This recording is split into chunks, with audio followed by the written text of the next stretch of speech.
Chapter 67. You are now listening to the Chapter of the Architect with DJ Architect. What's going on, my people in the place to be? Once again, this is your homeboy DJ Architect. Welcome you guys to another chapter of the Architect. Listen, another special podcast chapter for you guys. Listen, these in particular ones are my favorite because I'm able to bring up people of my past, whether it's family or old friends, man. And I've been looking forward to this one for a long time. On the phone, we have my brother, Jose Lopez, and returning from Chapter 15, Big Rey Zavala. Gentlemen, how are you guys doing? Pretty good. It was good. Hey, listen, to both of you, thank you for your time on this Sunday afternoon. I know the Chiefs are playing right now against the Titans, and we're missing a little bit of the game, but we're going to try to make this as quick as possible so we can go back and hopefully catch the fourth quarter of the game. But nonetheless, guys, how are you? Pretty good, man. Just trying to catch this football game and see who takes the title for this year. You're going for the Titans, right? Yeah, I like the Titans in this one. What about you, Ray? I think I'm a little more dynamic, and I'm going to go with the Chiefs. Okay, all right. Me, I personally, whatever, man. For whatever reason, we can get together with friends and have some pizza and drink beer. I'm really not rooting for anybody. But guys, let me for the listeners, let me. If you guys heard Chapter 15, you guys realize that Ray is a good childhood friend of ours. We grew up one block away, and when we were kids, we would do a lot of mischievous stuff. And I got my brother here with us, and both of them were actually they're actually of the same age. They were in the same grade. I was just a little brother hanging out with these crazy guys. And hey, guys, talk about growing up in Westbury, man. What were your personal thoughts about growing up in that particular location in Westbury back in the early '80s?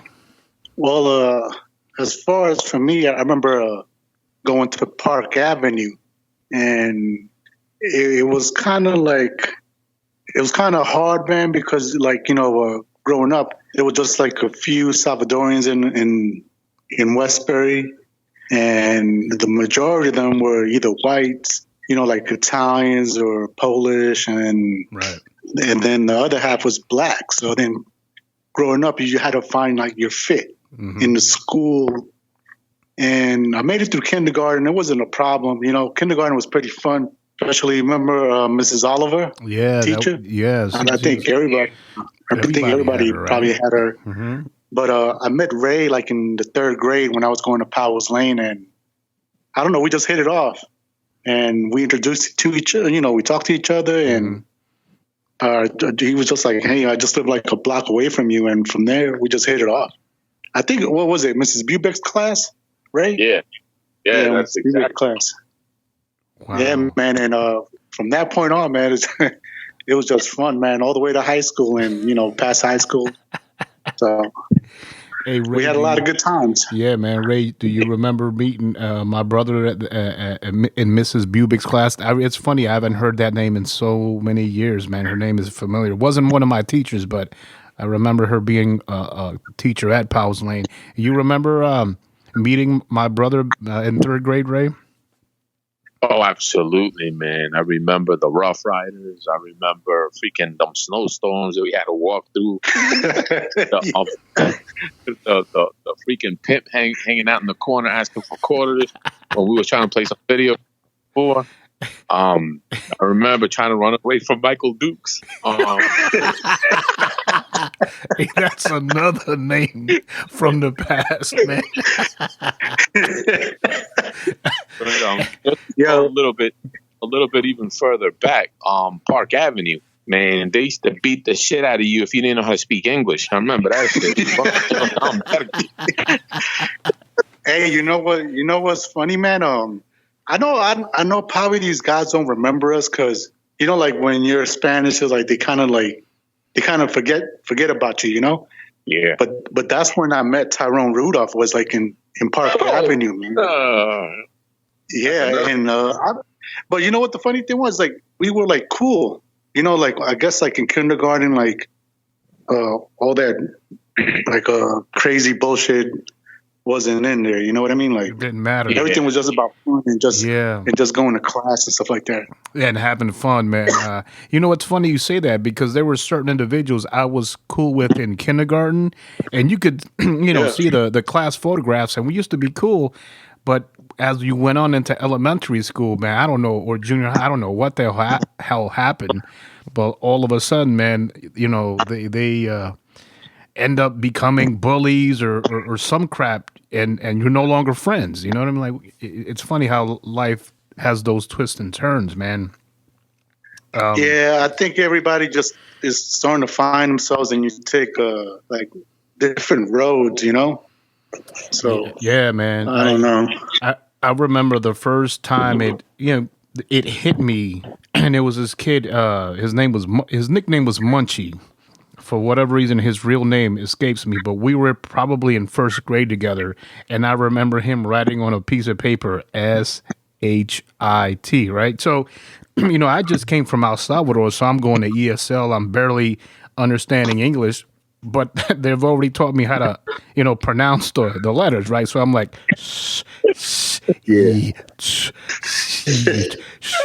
oh, shit.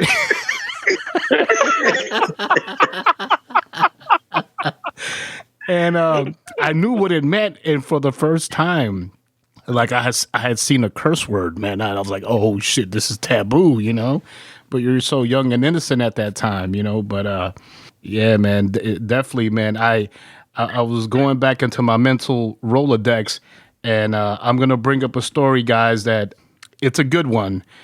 We back in the days, guys. For the listeners, we all used to, specifically for summer vacation, we would hang out at our house on 272 Monitor Street. Like I said, Ray lived in the next block, and our next door neighbor was Rodney Keynes.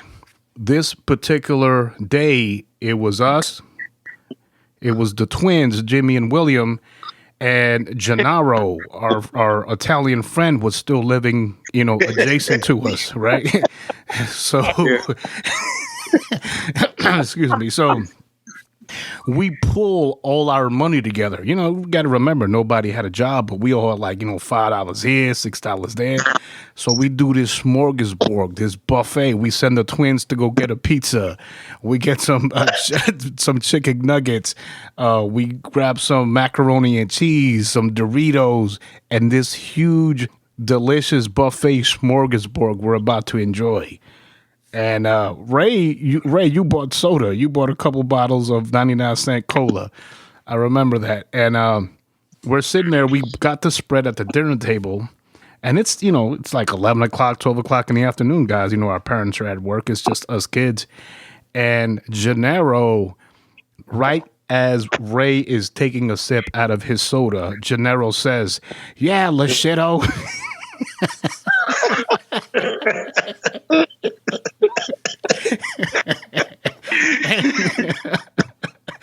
And so, ladies and gentlemen, my brother's middle name is Luis, Luis. But if you add a ITO to it, it's like little one, right? It's sort of, and if you add an A to it, it's little one, but in a female gender. But so my family and friends would call my brother Luisito.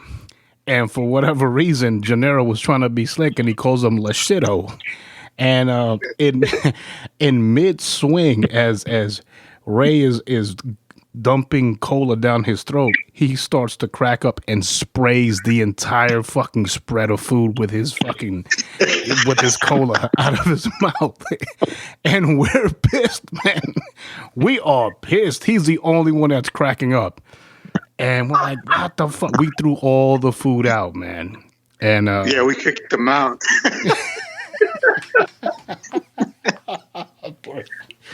Ray, why didn't you turn your face, motherfucker? Why'd you spray the food, man?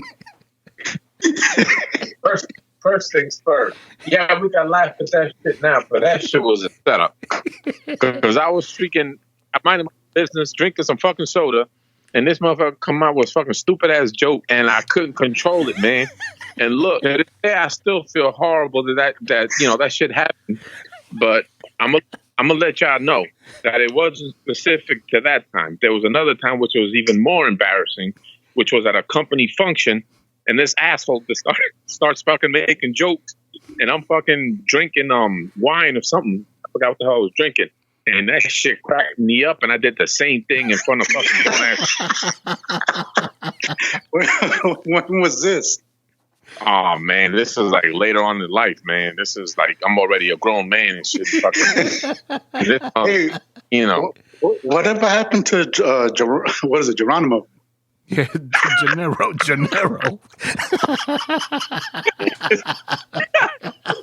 The white cast. I don't. We used to call him Geronimo, right? We used to call him Geronimo to make fun of him. And I remember his sister Caddy, man. She always used to smell like ketchup. I don't know if you guys. But but his mom looked mad. Oh man, what'd you say? Shit out of you, man. She used to walk out with a chick. Wrote. Didn't you know who she reminded me of? Like her build. I don't know why her stature. She reminded me of Bruno Sammartino, man.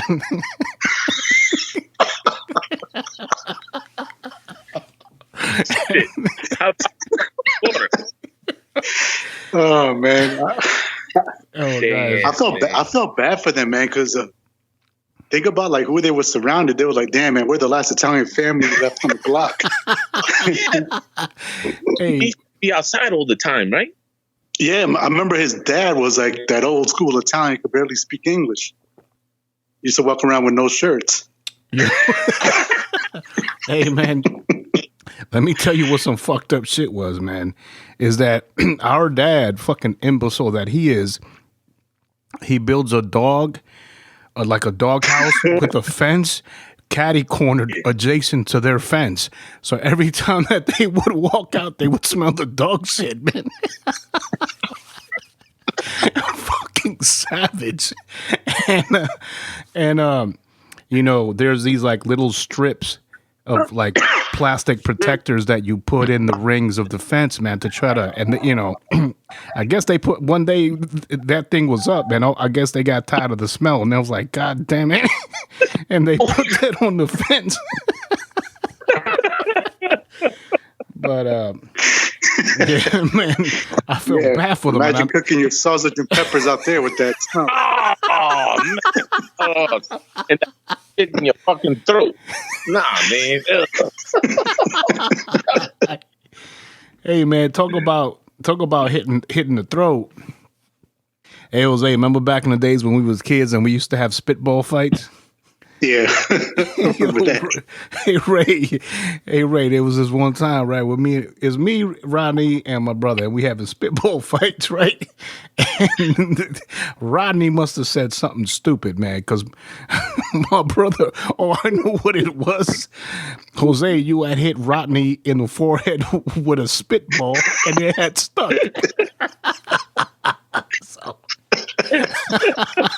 So I had my spitball ready, right? And as soon as your ass starts cracking up, I launch my spitball right down your throat, man. And you start choking. That shit was hilarious, man. Nothing compared to those fucking wrestling matches we used to have, right? Oh man. Man. Dude, talk about the wrestling matches. Shit, listen, Ray, man, I heard. You remember those tight ass underoos you used to have on? And your brother used to suplex you.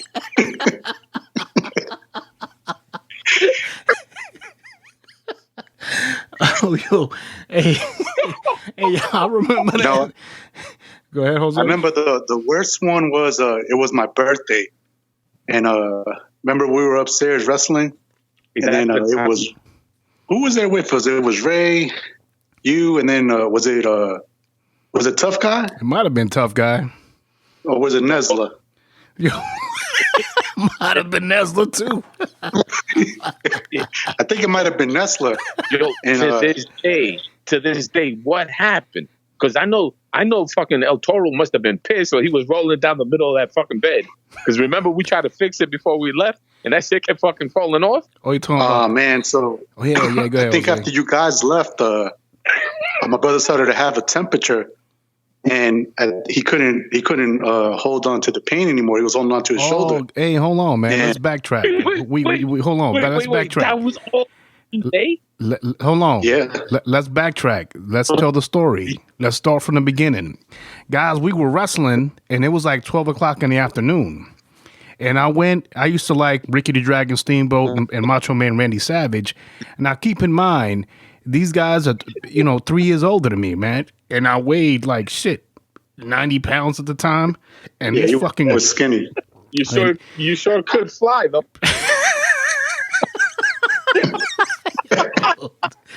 Hey, man. So we used to have bunk beds. Yeah, the bunk bed. So I climb up on the second bunk bed and I put my hands up in the air like, Macho Man Savage, and I'm about to give this guy the elbow. And so I jump off the top bunk and my brother catches me in midair and like slams me, like damn near just threw me. And I go landing on my right clavicle. And all I hear is snap. And I'm like, oh shit. And I'm grabbing my right, collarbone, and these motherfuckers start kicking me in the head, and I'm like, And then they start stop. elbowing you. Yeah, man, and these guys are fucking me up. Like, yeah, you want to jump right off. Right? We was fucking them up. Hey, if you don't mind, let me give my perspective from what I saw. Hey, hold on, because I got a little bit more to it. So they're kicking me in the head, right? And I scream, stop. So now all of a sudden they chill, right? But these fuckers are savages. They pause for 2 or 3 seconds, and then they start kicking me again. And I'm like, stop. Take it. And then so I said, yo, man, I broke something. And as they're trying to help me up, I fart, and they fucking let me drop. I'm like, oh, shit. What's your perspective, Ray? If I could remember correctly, what had happened was you got on the top fucking bed, and I saw your evil freaking look because y'all were about to fuck me up because your brother had me pinned, and so did Jimmy. Jimmy was there that day, and y'all had me down on that fucking mattress that was on the floor. So when I seen your evil ass about to come down with the elbow, I said, fuck that shit. Somebody's getting fucked up. So I grabbed the mattress. I pulled myself to the side. I grabbed the mattress, and you landed on the freaking floor, on the wood floor you had upstairs. And then when you fell, it was like, yeah, you was trying to get us, huh? And then freaking, that's when we started stomping on you. And then you were like, oh, something's hurt. Like, no, you like it. Yo. And then your brother was like, yo, maybe he's hurt. So that's when we were like, nah. Then I did that. I started freaking feeling the area you said was hurt, and that shit was moving. I was like, whoa, hold on, something ain't right. So that's when we grabbed you, and I think we was trying to take you downstairs, and then you farted, and we let you go. Hey guys, Ray used to be, he used to play baseball. He used to be a pitcher or something, and this motherfucker starts doing the Mr. Miyagi treatment on my ass. And moving the shit. And I'm like, And he goes, no, this is what my coach does to me when I'm in pain. Take it like a man. And he starts doing this with both his hands. Doing the fucking heat treatment on me. This motherfucker was fucking me up. I was like, get off me. Guys, the bone had snapped where one was on top of the other. So this was, you could figure around 12:30 in the afternoon. When you break a bone, you end up getting a fever. And I didn't go to the hospital until my mom got home. And my brother was like, I think something's wrong with Omar. That's what, my middle name's Omar. Something's wrong with Omar. And my mom came upstairs and I was laying on my chest and she saw my back was all discontorted because of, the broken bone, man. It's like a chassis, So, I mean, obviously she screamed on his ass and they took me to the hospital, man. The whole fucking day I'm fucking laid the fuck out, waiting for my mom to come home. But I appreciate the ass whooping, fellas. I learned that day for sure. Shit, that was work. That was on my birthday. Remember, she was walking in with a cake. Man, wow. Damn. Yo, listen, and there was another time where I don't know who the fuck DDT Jimmy's head into the fucking wall. Like somebody somebody put him in a face. Oh yeah, that big ass hole. Yeah, and DDT and this guys, ladies and gentlemen, this motherfucker's head went right through the fucking drywall, and and for years. This is when we had taken the bunk beds down. So what we did, we decided to put the bunk beds back up together to try to cover the hole. And we put a Nintendo poster there to try to cover it. And at the very bottom, my brother would stash all his old dirty socks. Oh, shit, man. But, hey, when it came to wrestling, Ray, you know what I remember the most, man? I remember that you used to love when Nestler used to put you in a headlock, and then he would rub your face in his armpits. You remember that? Oh.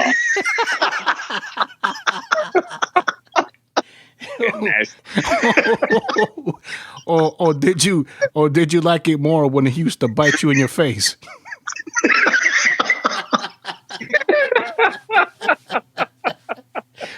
Yeah, he did try to do that shit a couple of times. Hey, but tell him the story of how he suplexed you and the freaking bed sliced in half. Because that shit I ain't never will forget. What happened? Remember, we suplexed you on your mom's bed and that shit sliced in half. And we're like, oh shit. And then first we were like, maybe it's just the leg came out. Because you know how that has like the 3 legs and stuff? Yeah. So we put the leg back together, and then I saw that the freaking wood was cracked. So I was like, damn. I was like, when he tried to sleep, he gonna roll right in the middle. That shit gonna fit. Yo, man, I don't know how we put that thing back together. Get the hell out of here. Y'all was able to make it stick? He never said anything. Yo. Hey. Wow, man. Hey, man, remember. That's a short ass whoop. I wouldn't be surprised if he comes to my house and whoop my ass too. Because he can damn man.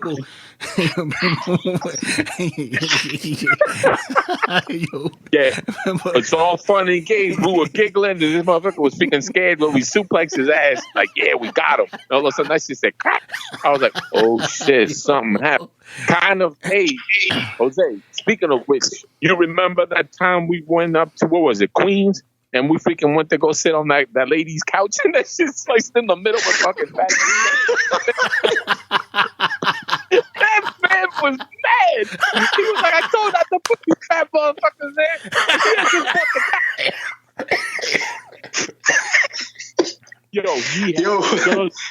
Who was with us? Wasn't it Tito with us? Yeah, fat ass Chang went to go sit. He came whistling, sat down on the fucking couch, and got out trying to freaking leave us.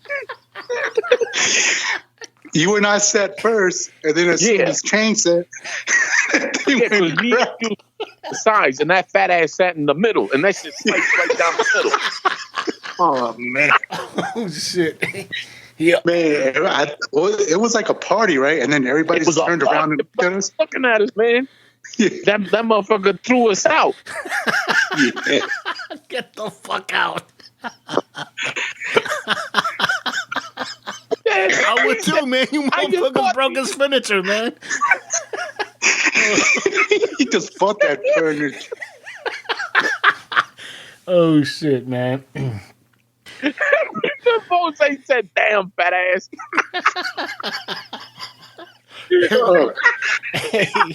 Hey Ray, you ever tell your kids about all the stories or? Hell yeah, man. I be telling them, remember the shit from, way back, man, with the freaking, we used to watch the Little Rascals. Yeah. And I think your god brother took in the freaking, the mouse inside the little Slim Jim. Mm-hmm. Shit, man. All that shit we got, we picked up was from the Little Rascal. The freaking tax. Remember we put the tax on the freaking, on the teacher's thing? Yeah. I remember doing the tax, but I also remember when we did the tax that I forgot it was a girl that sat on it and she started to fucking cry. Remember that? Oh, Nah, because I didn't put the tack there. I don't know. I forgot, man. I remember we put a tack on somebody's chair and they sat on it and they were like in some kind of pain, and I was like, damn. Man, you guys are evil. Nah, man. Hey, Jose, weren't we both in chemistry? The same chemistry? Oh, man, Mr. Bowden's class. Yeah, Mr. Bowden. You remember that shit? Man, I tell everybody all about how we used to give that poor old man some hell, man. Oh, man, but you remember that fucking varsity jacket that he brought in?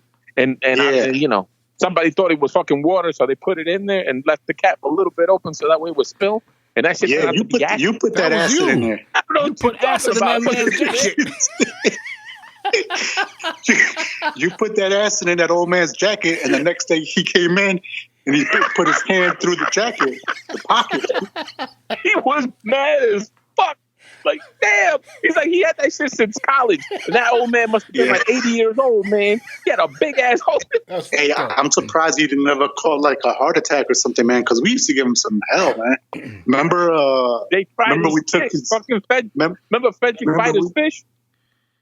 No, we took his beaker and some water, and then we started cooking his goldfish on a Bunsen burner. Remember that? That's fucked up, man. Oh, fat ass. You were like, "You're gonna make some fish soup and shit." He gonna get the fish soup.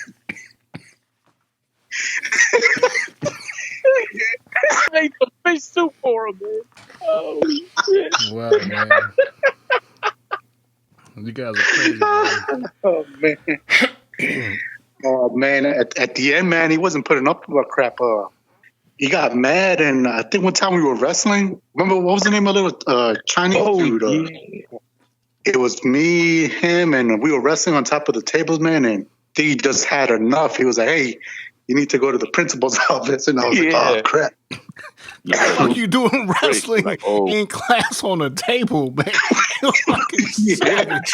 You remember those long black lab tables? Yeah. Yeah, I forgot the name of the dude, man. I think his name might have been Jason, man. It was like a little Chinese dude, and we were wrestling, man, and he was like, "That's it." He goes, "I had enough. You guys go to the principal's office." And I was like, "Oh shit, I'm gonna catch it tonight." Yeah, man. Dude. Yeah, Man. how about that time in Mr. Arias' class when the freaking substitute comes in with the black glove? Oh man, he was another one.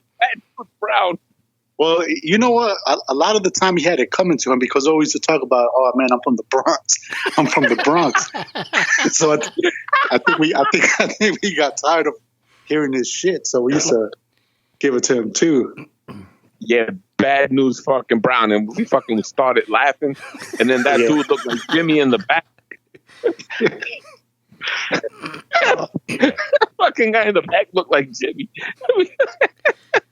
Jimmy kept looking at us. Oh man, Mr. Arias. He was a good dude. Hey guys, you remember Jose? Our parents used to have a glass portrait above their bed. Yeah. And remember one time we were wrestling and shit, and that shit it kept falling down.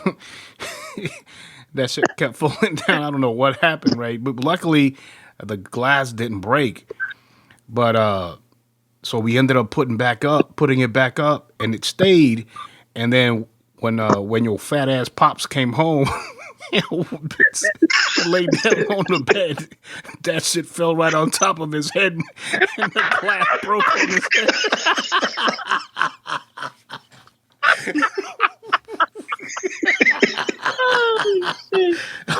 Oh man, that was a good one, but he didn't figure out it was us, man. He just figured, damn, I gotta lose weight.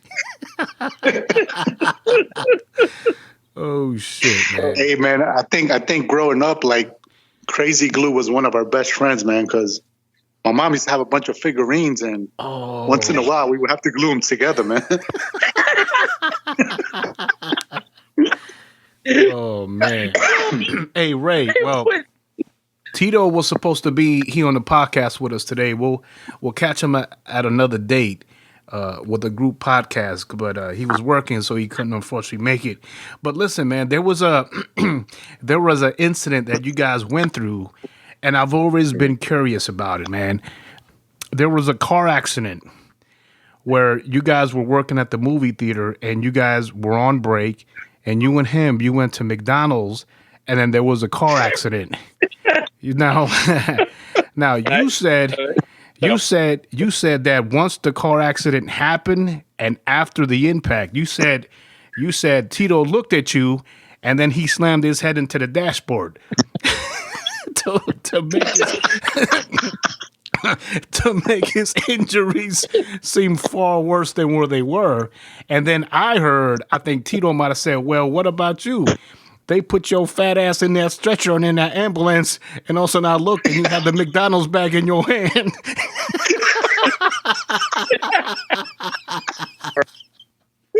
I heard they had you strapped down and you were eating cheeseburgers.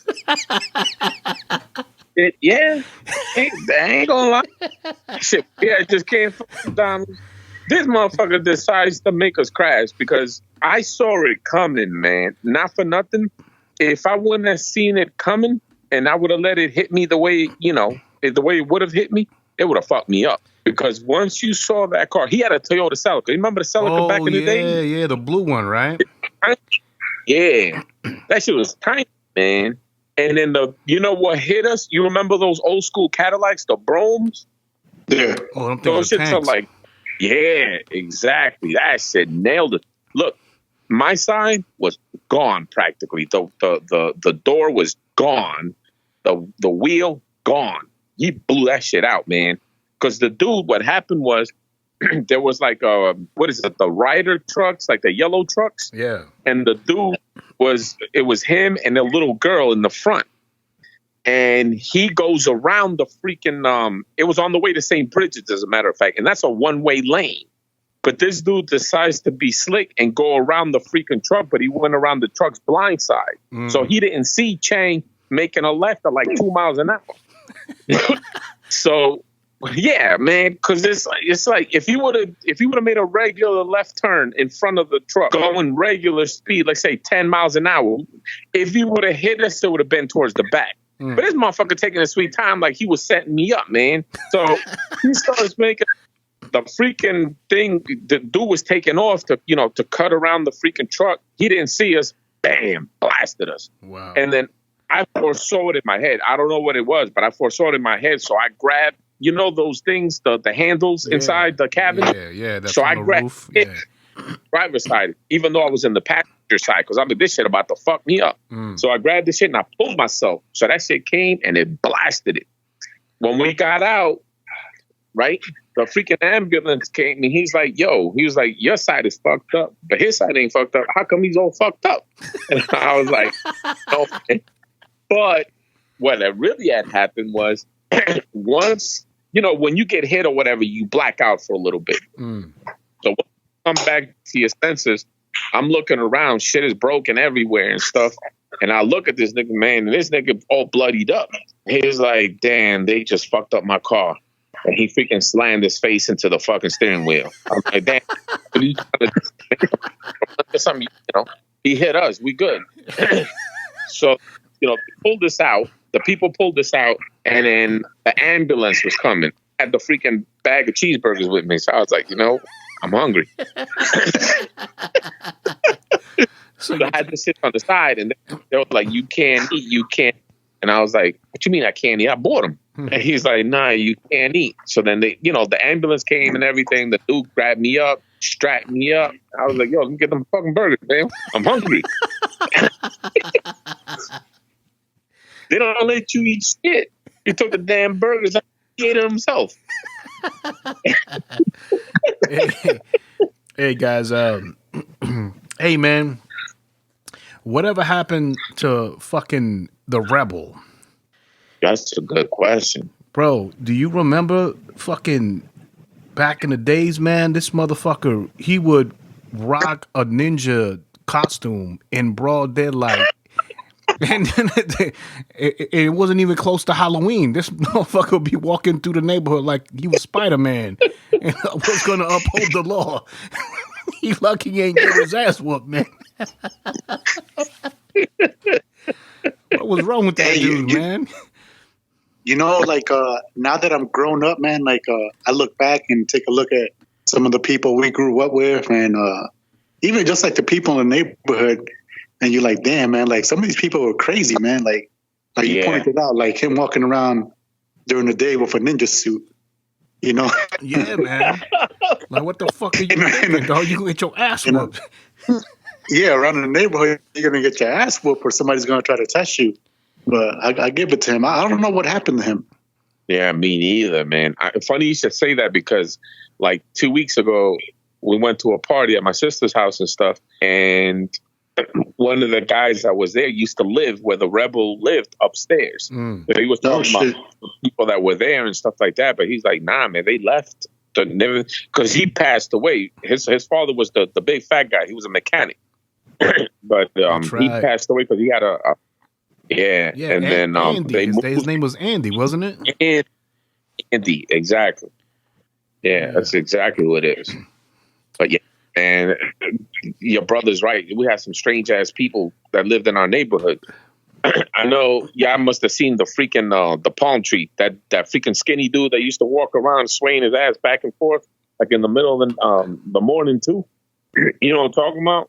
There was a freaking in our neighborhood, man. This motherfucker, we used to call him La Pata because he used to walk around and he looked like freaking like a swaying freaking palm tree.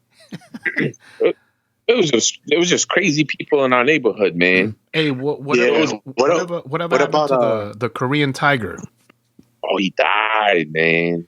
Yo, he had cancer and freaking his eyes were blue like on his last days. I don't know what makes the eye color turned blue, but he passed away. Hey, man, give the people a little background story of the Korean tiger. He was a Korean veteran, right?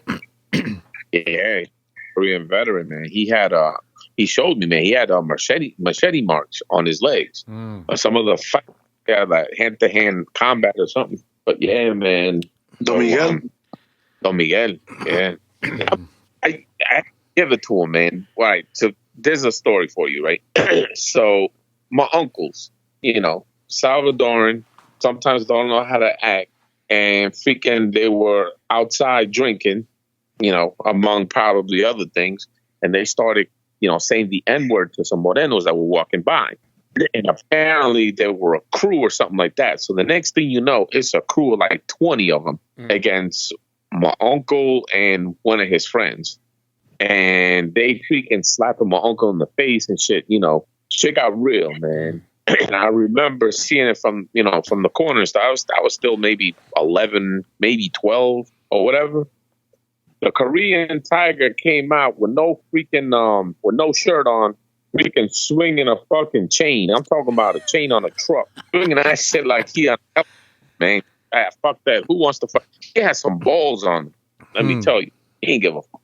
Yeah, but you know, he was that kind of man. You know, he was a friend as long as he was a friend and stuff. You know, but yeah, man. The thing is, you know, perhaps you can attest for this, Carlos.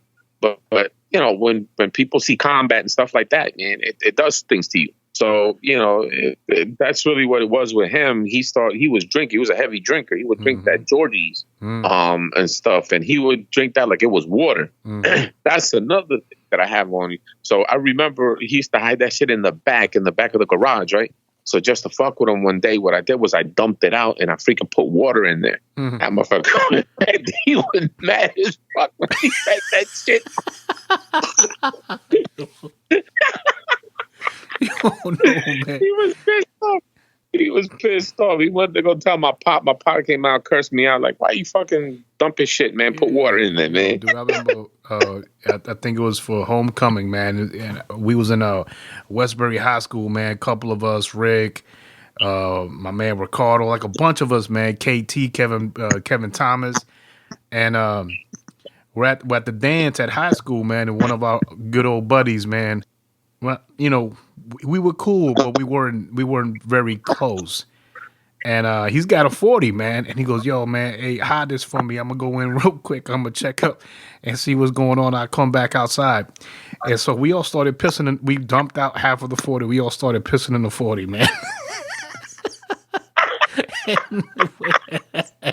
You know, when you put urine into in a bottle, it splashes and it foams up, you know. But there was like 4 different urines in that fucking 40, man. And he comes back outside and he looks at the bottle and he goes, nah, y'all motherfuckers are foul. And he dumps out the 40. We got the same story too, right, Ray? Shit, man. It was on what was that on it was close to Grand Boulevard. We were hanging out. Oh, we were drinking a 40. Oh, man. I forgot who we were with, but I know I was with you. And Ramesh was in. It was Ramesh, and he was like, "Oh shit, here comes that crackhead." Yeah. And we decided to dump the 40 out, and then we all pissed inside the 40. And we handed it over to her. Remember? Damn, that's fucked up. Yo, that shit is, Yeah, man. That's fucked. That shit is piss warm. No, but like, you know, like I guess like you growing up with crackheads and stuff like that becomes kind of like a norm. Yeah, man. And then at the same time, it becomes annoying.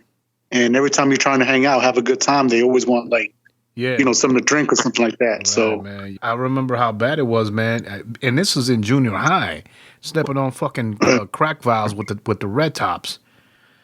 Yeah, that was all on junior high, the playgrounds and stuff, you know.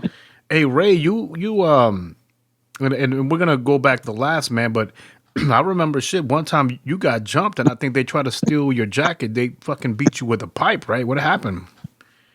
Yeah, man. So it was some dudes, local, I guess you could say, and the thing was,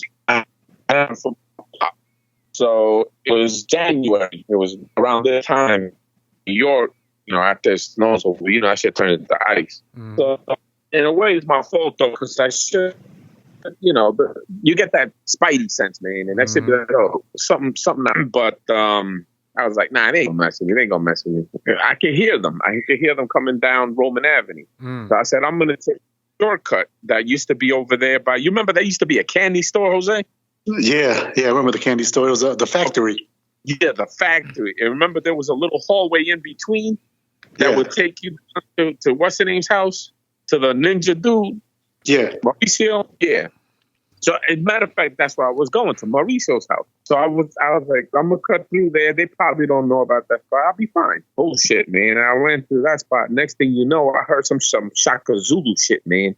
Like fucking he's yelling and shit like that. Next thing you know, I got kicked in the back and it was ice, so I fell. Mm. And then when I fell, the next thing I was starting to get hit on the head. I don't know what it was.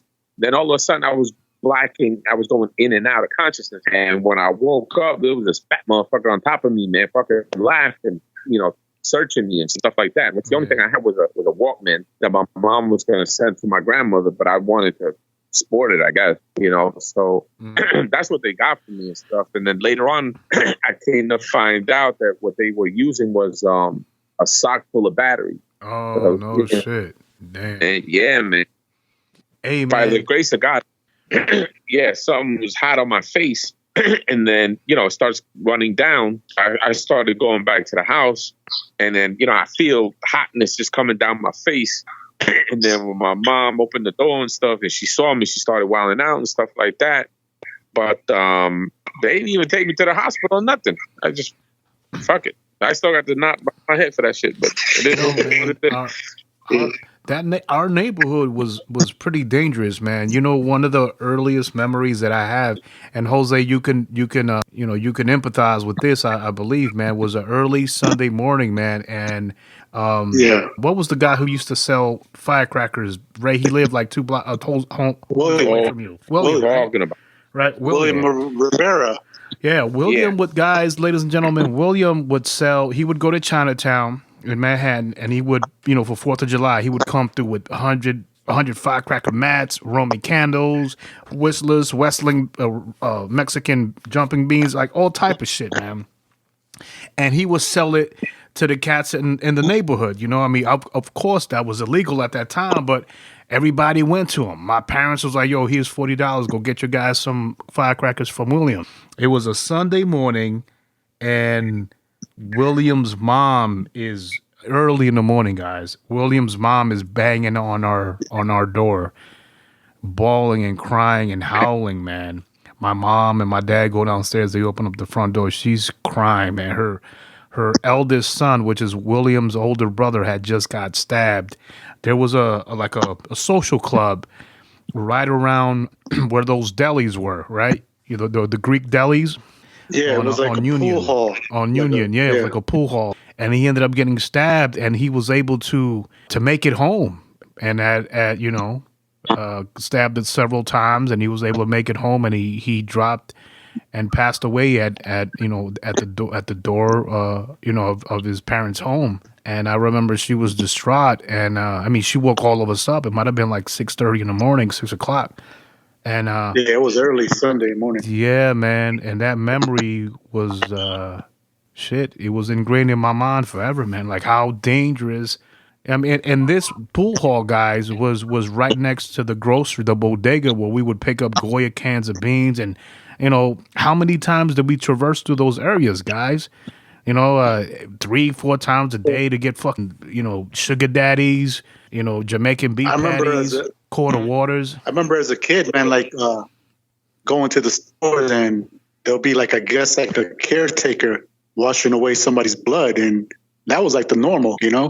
Like you will get up early Saturday morning or Sunday. Your mom be like, "Hey, go run down to the store," and there'll be somebody's blood being hosed off, and you would just jump over the puddle of blood like nothing, And you wouldn't think nothing of it. You're like, "Oh shit, I gotta hurry back up, and I gotta go back and catch WWF wrestling." Coming back. Yeah, you're like, you didn't think about the dangers. You was like, just let me go get what I need to get. Come back home and watch TV or, give a play or stuff like that. Yeah, man. We were so... just became a normal, man. Yeah, man. You're absolutely right. We were so... As a child, like, you become used to it. And I particularly remember the Friday summer evenings, man, where we grab bottles and we grab fireflies and shit, man. On a Friday night. And look how dangerous this is, bro. You remember on a Friday night, sometimes it'd be me, you, and Rodney, and we would be right at the corner of Roman and Monitor, just sitting there. One drunk driver to take all three of us out, sitting at that corner. Yeah. But I mean, like, where else are we gonna play? Like, it's not that we had park around us, So that's true, man. Hey, Jose, you remember the time you fucking we were wrestling in Rodney's yard and your ass DDT'd me and shit, and you fucked my shit up, man. Like you made me flip. You remember that shit? What happened was, when you and I were wrestling, and when I went to DDT you, I held your head. I didn't let it loose. Yes, yeah. So I kind of put your neck in a vice, Dude. And then when you went to flip over, your body flipped over, but your neck didn't, and you couldn't move for a bit. Damn remember? right, man. I was crippled. I was like, "Oh, this motherfucker gave me the for real DDT." No, I honestly, I thought I paralyzed you that day. Dude, man. I remember you couldn't move. I was like, "Oh shit, I can't move," and your ass was laughing. I was like, "I gave it to you, DDG, shake the snake style for your ass. Now you gonna learn." And Rodney was cracking up, and I was like, "Yo, I can't move, And it was like for 2-3 minutes, you couldn't move. I was like, "Oh shit, yeah, man." This motherfucker, he held on to my fucking head, And as my body flipped over, my head was still in the same fucking original position. He almost damn near broke my neck. Yeah, man. Almost broke his neck. For real, man. This dude fucking gave me the for real DDT. Yo. You think what is bam? Shit, man. Hey, you guys remember, ladies and gentlemen, sweet fathead Ray used to have a dog named Shadow. I remember Shadow. Shadow was a good dog. Shadow was a very good dog. He was a very good dog. Bless his Rodney loved him. It's true. So we this particular summer, Ray would come over the house with Shadow. Now we used to have beagles, and my dad used to keep the beagles, locked up in this caddy corner, enclosed area. So I was like, we would be like, yo, fuck it. Let's grab the beagles, Shadows here, and we would have all three dogs in the house at one time, like fucking the place up. And these motherfuckers were stinky, man. But they was like, hey guys, there was Little Jack and Big Jack, and so it was like, yo guys, your friend is here, Shadow's here. So for 5-6 hours of the day, these three dogs are inside this apartment, and the apartment was small, like funking the place up, smelled like dog butt, and anyways, this particular day, it was us and the twins, Jimmy and William. Jimmy Lee and William was at the place to be at our house, and our dad comes home early. And our dad was very strict, y'all. I mean, of a savage of a son of a bitch. Very strict, man. Like, you couldn't have company over. And we're like, oh shit, this fool came home early. So we hide these motherfuckers. We had these huge closets. Damn, like attics. So we're like, yo, man, hide in the closet. Hopefully this motherfucker is going to go fishing. When he leaves, we can let you guys out. So both of the twins, fat ass Ray, big head Ray, and Shadow the dog, hide in the motherfucking closet. And I could, our dad comes home, but you could hear these motherfuckers laughing and giggling like little schoolgirls in the fucking closet. The crazy thing about it was that after, I'd say maybe 2 minutes, man, our dad he heard something coming from the closet. He opened up the door and told you guys, get out. You know what surprised me about that? You know what surprised me about that, Jose, was we didn't get our ass whipped, man. Yeah, we didn't get our ass whipped. Yeah, they just walked it out. Yeah, man. He was like, yo, get the fuck out. Get out. Had the whole place smell like motherfucking dog ass. But I remember that shit. Yeah, man. Yeah, I fucking, and then in one of my motherfucking water games, I found piss in the water game. I was like, motherfucker, these motherfuckers.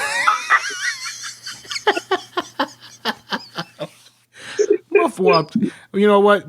Better that than to piss on the fucking floor, right? I know you motherfuckers are scared, man. But hey, listen, man. Do you guys remember the time that hey, Ray, you remember the time I almost stabbed your ass and I chased you out the house with a knife? Yeah.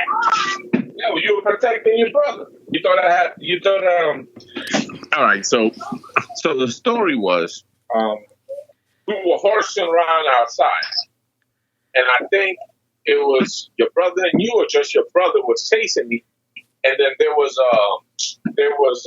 one of those kids' chairs. Right. And I'm going to stop him from freaking chasing me as if I put the freaking chair there. I'm thinking he's going to stop. But no, he kept going. And unfortunately, the freaking leg of the damn chair hit him in the nuts. So then he was, that shit hurt. Seemed like, but he was just like, he kept saying he's huevitos. So in pain, and then that shit got to Omar, and he's like, yo, fuck that. He's like, you trying to freaking hurt my brother and stuff like that. I was like, yo, I wasn't really trying to. I was just trying to freaking get to stop freaking chasing me. But yeah, it's one of those things and stuff like that. I hope to this day think that I did that shit on purpose to freaking try to hurt your nut. No, dude. Of course not, guys. No, Ray. No, not at all, man. I just lost my fucking temper, man. But the funny story about that is, guys, so like Ray was saying, man, you know, let me just clarify because he's kind of got a not so good signal. My brother was chasing Ray. Ray tosses this school chair in the path of my brother. We're fooling around. We're wrestling outside. And then as my brother is running, his momentum won't allow him to stop immediately. And the leg of the chair like goes into his nuts, you know? And then but he starts wailing and crying like, his reaction was, and I was like, oh shit, like I'm on the phone, like calling my mom, you know, and I'm like, yo, get my mom, and Ray's like, oh, I didn't mean to do it. And I pick up a knife and I was like, get the fuck out of here. I'm going to cut you. I'm going to kill you. So I'm chasing him out the front door. He goes fucking running, right? He's like, man, it was a mistake. You know, but I was wild now, guys. You know, my brother's fucking hurt. And then this motherfucker, I said, I got the phone in my hand, like calling my mom up at her job. And I'm like, yo, what can I do? And he goes, blow on it. So he fucking pulls his pants down. And I'm like this.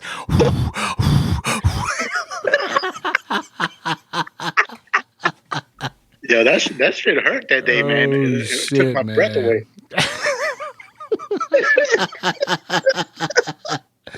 Oh shit, man, that was crazy, man. Yo, what about fucking tough guy, man? Remember the time he almost blew his fucking fingers off because we were daring him to put firecrackers in his hand and blow him up? That motherfucker had a screw loose. He sure did, but no matter when we tried to freaking wrestle him and stuff, we couldn't get him. No matter what we tried, we couldn't get him. Nah, he was tough. Hey, whatever happened to your cousin? Oh, I was gonna ask you that. I was gonna ask you that, man. Hold on. Let me ask the question the way I meant to ask the question. My brother was asking about your cousin, but I had this question already written down. But let me ask it the way it's supposed to be asked. All right. So, sweet Ray, how is your how is your cousin Ratchet doing? Tell the story of us being in Queens, waiting outside the barbershop when that young lady passes by once again, and why couldn't you guys take Ratchet to the clubs? All right, so Ratface, he's gotten old. That motherfucker got old as fuck, but he's doing pretty well. He's doing HVAC. He's been doing that for the last couple of years. Nice. We He's don't still talk in New York? as much as we used to, the last time I saw him, he's still in New York. yeah, he's still in New York. Yeah, he wasn't trying to move out of anywhere, but he married he married a Dominican lady, and then I think he bought a house in the Dominican Republic too. So from what I heard is like he's going back and forth and stuff like that. So he's doing pretty good. All right.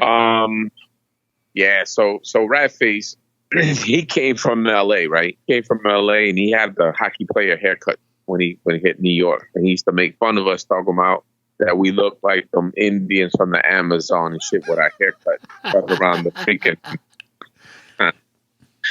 So we were like, yeah, keep talking shit, motherfucker. Sooner or later, you're gonna get the same haircut. Sure enough, that's exactly what happened. That leads us over to Queens, where we used to get the haircuts, and that's where we had that little incident with the young lady. That's what about. So Ratface think he a pretty corner from Junction Boulevard. Yeah. So he think he a pretty boy, but the only thing pretty about him is that he pretty fat. So this motherfucker, there's this girl that you know, there's girls going by. You know how Queens is; they're just rolling by and stuff like that. So he starts hollering at them. Right, not one of them is paying attention to his fat ass. So finally, another one comes closer, but she didn't know that he was, that he was there. Mm. So when she's walking close to him, he comes out and he's like, "Hey, mommy, ven para acá, vamos a hablar."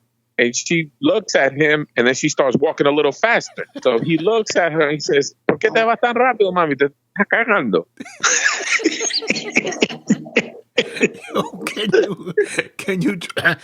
Can you translate that to English, my brother?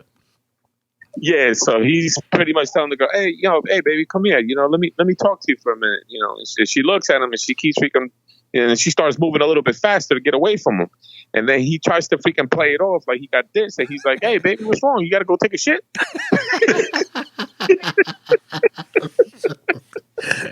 So he saved face and made us laugh at the same time. That shit was funny because this chick was lost. I mean, she was like freaking sprinting. But so why go ahead. So back in the days, right, in order to take him to a club, we had to force him.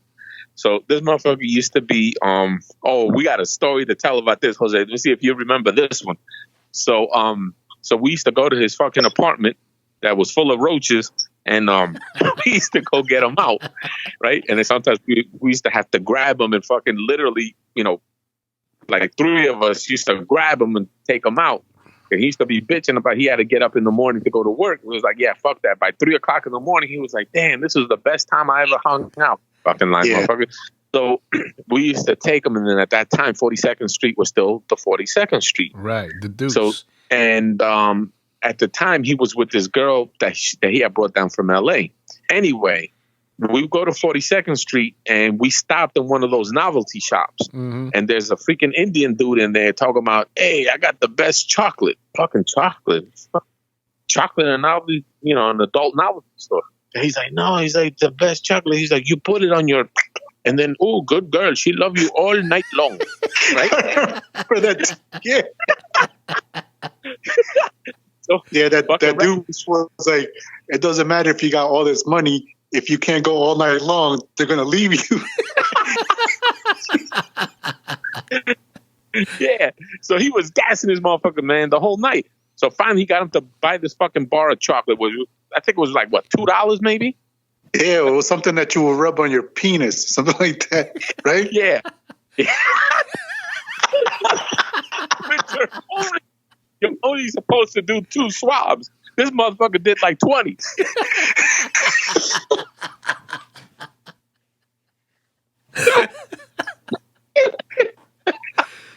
He went back to his girl. He went to go use it on her. And she fucking yelling, talking about, yo, no, that's it, no more. I was like, no, it's not going down yet. And she was like, no. So she left them.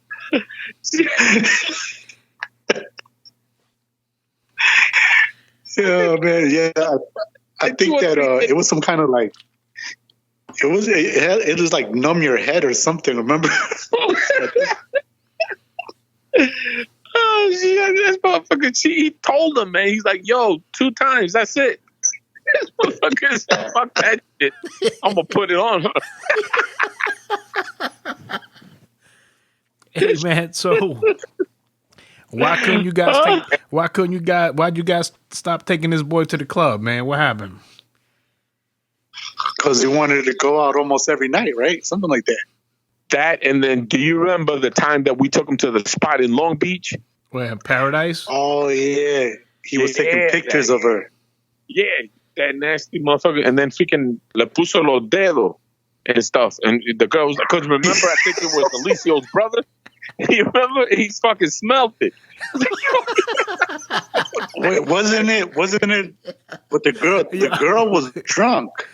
Yeah, she was drunk with that. With what's in it? I think one of Alicia's brothers or something like that.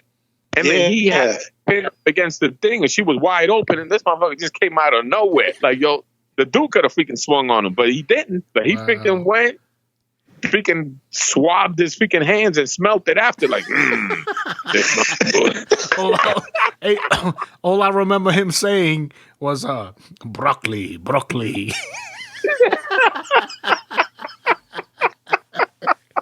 Motherfucker's a fucking savage, man. Boy need to be locked up, man. I know. Freaking crazy ass, man. Yeah, you couldn't do that crap nowadays. You'll be locked up real Man, fast. he should have been locked up back in them days, man, doing that crazy shit, man. Remember Lionel's cousin? What's his face? Juan Carlos. Ralph? Oh, Juan Carlos? Yeah, Juan Carlos. Yeah, you keep in touch with him? Yeah. Man, he had like a mini stroke or half a stroke or something, man. Like half of his half of the side, from what I heard. I don't know if it's true or not. Like I said, I've been trying to find out, but nobody trying to pick up the phone, so it's all good. But from what I heard, he was like half paralyzed or something like that from like half of his body. Like he got like a droopy lip or something like that on one side.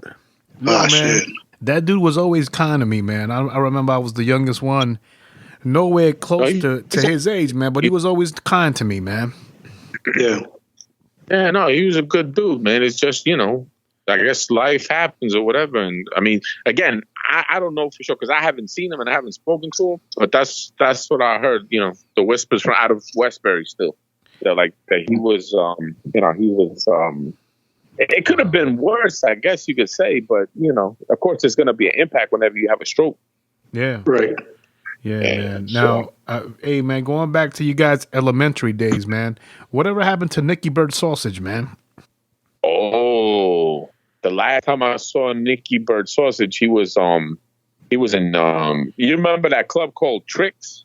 Yeah. Nicky Bird was Nick Spathis? Yeah, Nick Spathis. Yeah. The Greek goddess. Hey, you know what, man? He was, for everything that was going on at that time, like he was a pretty good dude, man. Like, he was a good dude, but then remember he fought with Lionel over stupid stuff. Yeah, but I think, man, like being in the school that we were, and then at some point everybody's finding their way, and then like over all that racial tension going on, I think he kind of like split everybody up, Yeah, I wouldn't doubt that. But what I'm saying is, when I ran into him at Tricks, actually, he was the one that came up. I mean, how predominantly Hispanic was our school? Like maybe like what, like 30-40%? Yeah, I would say that. Yeah, and most of them didn't speak English, so it was rough. Because remember, it was 40%. Our side. We was into rap music, and then there was the other side that was into rancheras and shit like that. And you remember that fucking Tigres del Norte shit. Yeah. Ain't that your favorite band? Yeah, that's that shit you used to play over at your house all the time. Let's roll by. Cooking tortillas. Listen to that shit. But so you ended up you met him at Tricks. What happened?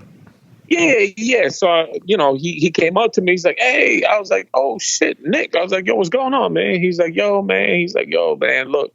He's like, "I feel horrible how we all ended up and stuff like that because we was close at one time in junior high. Correct me if I'm wrong. Yeah, we were. And he was like, "Yo, it was stupid. It was, it was really stupid why we freaking went our own ways. And I really wish that we all could get back together again and stuff like that." But after that, I never saw him again. But at least we know it was in his heart and stuff like that. Because the whole and Jose, maybe you know this way better than I do. I think they fought over Erica. Because I know Lionel had a certain feeling towards her. And I think because she was living in the same apartments as Nick and his brother or something, I don't know. I don't know the full story. But again, the whispers that I heard was it may have been because of that. And if that's the case, then that's really, it's kind of silly. Yeah, I mean, we were all kids, though, man. Like, talk about junior high. Yeah. And then at the same time, like, that's another topic I want to touch on is music, man. Like, that kind of influenced, like, who we started to hang out with, So, hey, do you like today's music? Quite frankly, it's nothing like when we were growing up, to be honest. I still listen to the stuff we listened to. So I know, man. So do I. Matter of fact, I'm going to put you guys onto this. If you haven't heard of it, it's DJ Lobo. There's an app on App Store and I think on Android, the Play Store as well. DJ Lobo, there's one particular mix of all the old school freaking house that we used to listen to. Yeah. You gotta look for it. Is there, but the shit is hot. I'm talking about that shit'll take you back. You remember when we used to go to the freaking what was it? Damn, what the hell was the name of that club, Jose? Which one, on Long Island or the city? No, the city. Well, there was Club Octagon, the Sound Factory. Yeah, Sound Factory. And some of the Octagon too. But yeah, you remember the house music that was, kicking back then? Yeah. That's when Mr. Omar used to listen to, what is it, Black Snake, and what was the other one? White Snake, man. White Snake, Def Leppard, Motley Crue. Hey, man, that's good music, though, man. Yeah. Listen, it was good music. It's just like you just started pulling more towards like the hip hop genre, Because I remember those White Snake videos when you used to see that redhead dancing on that car. Tony Katane, yeah, man. Hell yeah, motherfucker, yeah. No, but Omar, what I was gonna say is, after all these years, and I remember you used to be into that heavy metal, and I think you had a little band that you were attending and stuff like that. And we used to be like, "What the hell's wrong with this nigga?" Remember that, Jose? Yeah. Both said there's something wrong with him. Yeah, man. Yeah. But now I listen to a couple of those jams. I'm like, yo, this shit is good. This is some good stuff. And I ain't gonna lie, I listen to it sometimes. Yeah, man. Well, yeah. Well, you know what it is, man. We were products of our environment, and I just didn't give a fuck what people thought. I thought good music was good music, and I was gonna listen to it. And I ended up taking a lot of shit for it, man, because we grew up in a predominantly black Hispanic neighborhood, but I would have friends that were both black, Hispanic, and white, because of the genre of music that I, decided to, to listen to. And it wasn't just heavy metal or hard rock. It was rap, hip hop, and, and house as well, man. But yo, man, what's going on with Cumbito, man, with Henry? Well, I'm going to let you know about Henry, but before I do that, I got one question for you. You remember that move that you showed me one time? It looked like the chicken scratch, but you went around in a circle. What do you call that? That was the chicken hawk move right there, homie. I be doing that shit at the club sometimes. It's just that when they ask me what the fuck I'm doing, I don't know how to answer because I don't know the name. That's the chicken hawk move, man. Hell yeah, man. Holy shit, man. So what's up with Cumbito and Potato Bug? Well, Potato Bug, I heard he's in Kissimmee, Florida. He moved out there to Cumbito because Cumbito bought a house. Cumbito's banking, man. He's that motherfucker making money hand over fist. And he, with the times that I've spoken to him, he's been all around the world and shit because he does coding. Nice. So if you're a coder, you could go anywhere. You're gonna have a job. But he works for is it Go-To Meeting? You guys ever heard of Go-To Meeting? Yeah. So that's who he works for. He creates code for them. Nice. Yeah.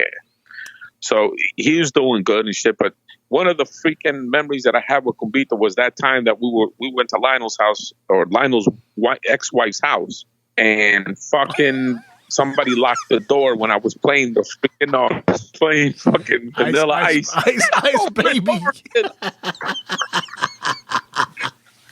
Yo, I forgot about this. Yo, didn't Lionel break that? Was Lionel's going away to the army party, right? Yeah, I was DJing his going away. Shit, that was actually my first gig ever, man. And I remember Ray and Lionel kept feeding me Heinekens like a fucking muzzle. Right. Like they put a funnel down my throat and they was like, here. So I got so drunk to the point where I had to sit down, and Ray gets on the turntables and he plays Vanilla Ice, Ice, Ice, Baby, and then Lionel gets pissed off, and then all of a sudden you hear the needle go. Whoop. And he breaks the record on Ray's head, and he says, "Get the fuck out of here with that shit." Yeah, but that was his music. That was his record, right? No, it was his music. It was his record. He heard it over and over again. He just didn't know it. He tried to deny it, but that came out of his crate. He would come over and take it off. Yeah, exactly. Like, nigga, you bought it, you must he fight your head. he broke that record on your head, Ray. You remember that? I can play that shit over and over again. Yo, and then I remember. I was like, nah, man. So I'm drunk. Ray, you get on the turntables.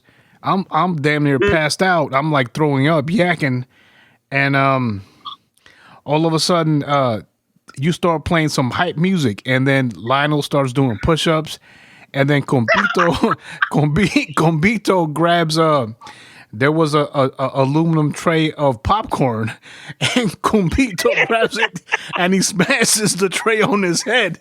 And at the time, Lionel's lady comes walking into the garage and sees him. And then he sees her looking at him, and then he tries to straighten up the aluminum, but all the popcorn's on the floor.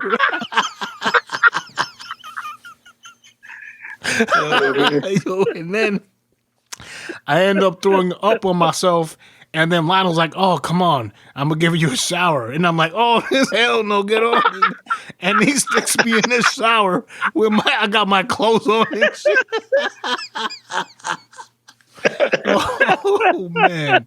Hey, listen, I heard stories about you guys, man. That you guys used to go to Manhattan on hot summer days with super soakers. What would you guys do with super soakers on hot summer Manhattan nights? Oh, those were nights when we were just bored, and the super soakers were popular, and we were like, man, like there's no clubs going on tonight. Let's go see what we could do. And unfortunately, the persons that were going to get it that night was either the transvestites, the hookers, or the bums and stuff. So whoever we caught first, that's when we started getting soaked. But remember, Ray, I think it was close to 42nd Street. It was a bum that he was sleeping on the floor, and I know it's kind of messed up, but we were young and stupid. But I think he had his head stuck inside a milk crate. And so we pointed the gun up in the air and pretended like it was raining, and he just like trying to cover himself. And then I think we were like, man, forget it. Let's just go straight at him. And we started shooting him straight through the milk crate, and he just got up and ran. It's like, like when water hits a cat, like that's what he took off. That's fucked up, man. Yeah. So then the next night, we're like, yo, let's go back and get him. Was it the second or the third night that he just came out with a brick? Remember that? Yeah, him and his friend, they both freaking, there was like some fucking marine shit. They took the freaking cover. They fucking had their boulders with them, man. I think if I'm not recalling, like it might have been like, it was like 2 or 3 days in a row that we came back at this dude, and man, by that second or third time, he was prepared. Like he had like I forgot what he had, like some kind of tarp. Yeah, exactly. And man, he swung that shit open like a Marine or some shit, like ready to pull out his machine gun, and he had like a brick or like rocks, and we were like, oh shit, man! As soon as we saw that, we just took off. Yeah. I remember that shit, man. You remember them fucking arepas from the Colombian spot? Them shits were hard as fuck.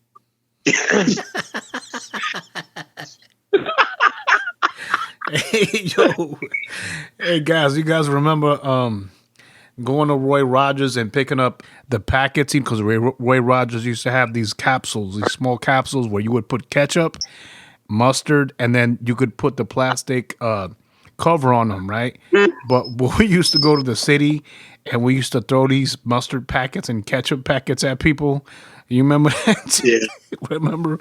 We used to go to Queens and there was a guy riding a bicycle. We splashed him. Man. And I think the worst was on Queens Boulevard. Yes. It was it was some it was like a white dude. I think I might have had I still had the Honda, and the dude was at the corner, and I think it was either you or I know it was Ray was with us, and I think he might have been in the back, but I remember you called the dude over, asking him for directions, and as soon as he came over, the dude had a dozen flowers. I think he's about to take his lady out.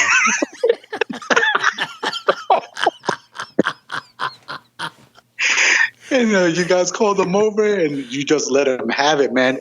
And then we just took off. We were laughing, but remember, he caught up to us at the red light by the bridge. Yeah, by the bridge. But the thing was, he was getting out of his car, and he was like, "I'm gonna fuck you guys up." But he was so fucked up. He had so much ketchup and mustard that we couldn't take him seriously. That we just kept on laughing. And as I was trying to put the car in gear, I just kept on laughing so much that the car just kept on jumping. But we finally took off. And that man was nuts. Yo, there was another time we were by Modell's, remember, Ray? And it was a convertible. And we were like, man, we just parked right next to it and started dumping ketchup and mustard inside that. This motherfucker think he's cute. With his fucking bullshit convertible. Like, who the fuck leaves that fucking convertible with the fucking off, man?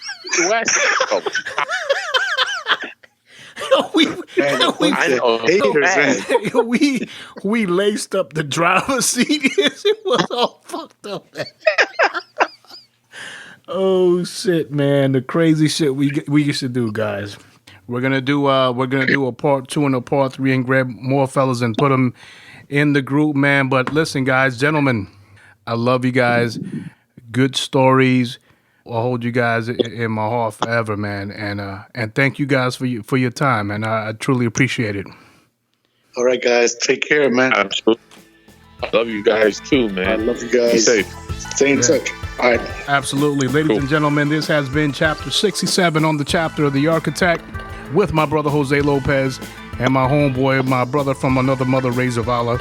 The chapter of the Architect, DJ Architect. I'm out. Peace. DJ Architect. Chapter 64. You are now listening to the chapter of the Architect with DJ Architect. What's going on, my people in the place to be? Once again, this is your homeboy, DJ Architect. Welcome you guys to another chapter of the Architect, chapter 64, with a good friend of mine, Marine Corps First Sergeant Mike Marshall. Mike, how you doing, brother? Ooh, freaking raw. What's going on, brother? First Sergeant in the place to be, man. How you doing? How's the family? Hey, family's good. I'm good. Retired. Just living the dream. That's awesome. So, listen, I've been warning. I know, first of all, thank you for your time. I've been trying to get you here in the studio for a while now. But, you're busy with your family. Right. So the dates wouldn't, hit on spot, on target, like we say, but you're here, so thank you for your time. The reason why I wanted to get you in the studio is because you have a lot of interesting stories. Right. A man of your experience, being a first sergeant in the Marine Corps, drill instructor, have several deployments out in the sandbox, you've seen some things. So right. I made it a mental note a while back to try to get you in the studio so we can record these things so they can talk about it. Yeah, they could be, they could be encased in the internet forever. Right. Mike, go ahead and tell us about your childhood and what eventually made you want to join the Marine Corps. Join the Marines. Well, it's so I'm born in New York City. Hoorah. Because I know you're from New York. That's right. From the hood, from Harlem, born in Harlem Hospital. Oh, snap. It starts off right away because my mom was a teenager. She's 16 years old. All of a sudden, she's got this baby.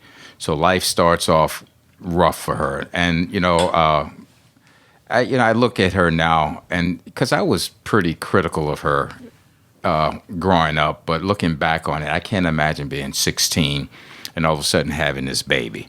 So, I grew up in New York. My grandmother comes to help out, because my mom has to work.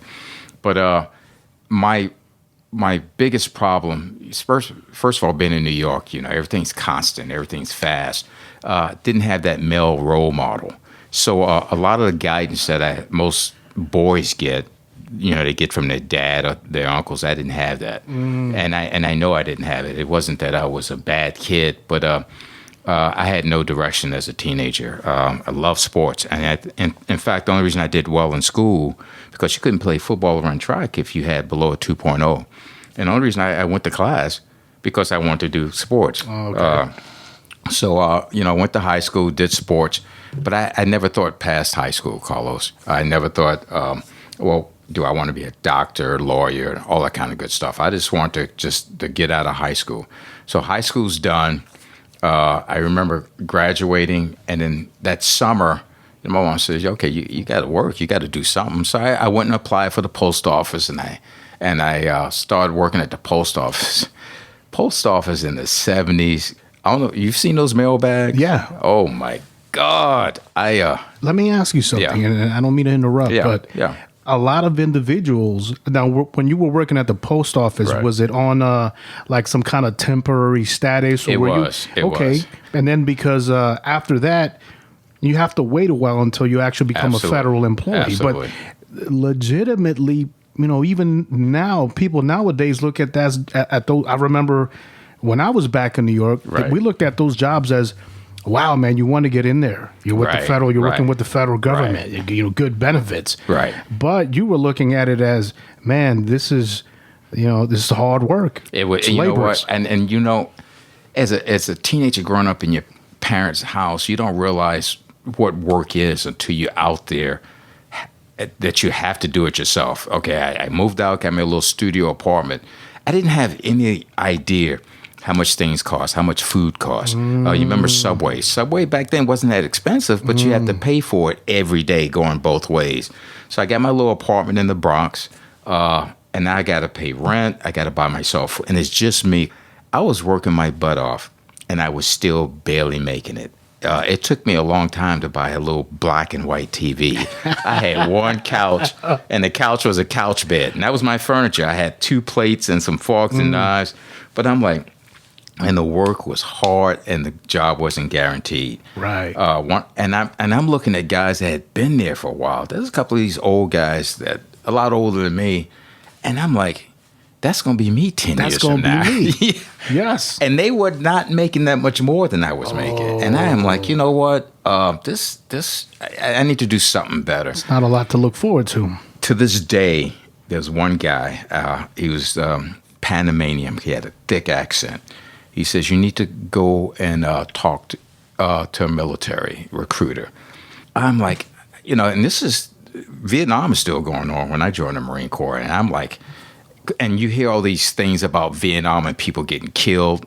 What year was this when you joined the Marine Corps? 74. Wow. Vietnam was over in 75. Wow. And on the news every night, they would talk about so many VC killed, so many American soldiers killed. And that was people wouldn't put up with it today. 20 Americans killed. 100, I always had 100 VC. Wow. I mean, and that was the regular news. And they were giving out numbers, man. Right now, people don't want to hear that. No. Way Two too much people information. get killed now, and that's way people too much information. Absolutely. I remember the protesting's going on too. So we're talking all the anti-war movements going on. We're talking civil rights. So there's a lot going on, and I'm like, the military. I don't know. So I used to pass this recruiter office on the way to work every day. This gunnery sergeant, Carlos, high and tight, sharp ribbons. I had no idea what it meant, but it looked good. Right. He knew my name. He said, "Hey, Mike, how you doing?" Never once, "Come on, Mike, let's talk about the Marine Corps or anything else." First of all, I never thought about Navy, Army, any other service. I had friends that had joined the Marines, and they come back, and they were different human beings. It changed them. Right. So my coworker approached me. He says, "Mike, this is you in 10 years if you don't change something." And he says, "You'll be good. You're an athlete. You'll be good in the military." I'm like, "Okay." So I found out later he was a gunnery sergeant. I had no idea what it meant. I went and talked to him. He says, well, what do you want to do? He said, I just want to join the Marines. I had no idea you can ask for a job, Carlos. Specific, military infantry or skills, something. Right. I just want to join the Marines. And you know what? He didn't push it either way. He's like, well, okay, just go down here, take this test, the ASVAB test. Yes, sir. And I passed it. Not once. I found out later I had a opportunity to do a lot of jobs, but he never talked about that. And he said, and this is during the summer. This is like now we're talking July, August time frame. And he says, Mike, okay, you passed the test. You can be a Marine anytime you want to be. I was going to say it sounds like a good recruiter, but that's not a good recruiter. No. A good recruiter would have gave me some options. Look, based on your ASVAB score, this is the selection of jobs that you have. What do you want to do? What do you want to do? What do you think you'd be good at? Right. Mike? But God was looking after me, Carlos, because if anything had been different, my whole life would have been different. I went back in there the end of July, early August, and said, and the work, and I was just fed up. Oh, I know what the tipping point was. Went home to the Bronx when I must have left my door open. That TV that I worked months to get, gone. Carlos. They took all my little silverware. They took all my clothes. In fact, whoever took my items swept my apartment. They cleaned my house and swept all the dirt in the middle of the road, and they left the broom in the dustpan. I am like, okay, I'm done. The audacity. The audacity. At least they could have trashed the place, but they cleaned my place for me. Oh my goodness, God. wow. The next day I talked to the gunny. Gunny said, when you want to leave? I said, I want to leave ASAP. I talked to him, Carlos, on a Wednesday. I was on a plane that Saturday going to Paris Island. And, back in those days, there's no computers. I can't research. I have no idea what to expect. Did the recruiter attempt to give you an idea of what to expect? No, not at all. What was your first impression of boot camp when you got there? Okay, so I get on the, I'm from New York, Carlos. I get on the plane with a bunch of other yahoos, and we all, we join in the Marines. You're all motivated. And you fly down to Charleston. You remember this, Charleston, South Carolina. So I get off the plane, and there's somebody there in uniform to meet us. He gets us in a group. Eventually, we get on this bus. And the bus, you're in the city. Charleston's a major city. You're driving the bus, and you're just kind of going down the road. All of a sudden, you get from the city, and then there's a house every 100 yards. Then there's a house every 5 miles. I'm like, and I had heard, Paris Island. I had no idea what it was. I didn't know about swamps in Paris, out in the middle of nowhere. Carlos, driving for a while, there's nothing. There's no lights. It's 2:00 in the morning, but the bus is full. We're all wide awake, like, what's going on? Finally, the bus pulls up at this gate, and you see the MPs, waving the bus through. But you still not where you're going. If you remember Paris Island. Absolutely. The funny thing is, Mike, when I was going to Paris Island, right. It's funny how they make that timeline when you arrive around 2-3 o'clock in the morning. But we were in the back of the bus, a lot of us from... 2 of us from New York, right. A couple of us from New Jersey, 1 or 2 from New Jersey, and we're in the back of the bus, rowdy. But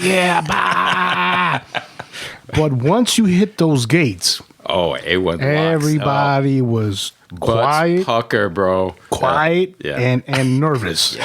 Yeah, and you can feel it. Yes. And you're looking at.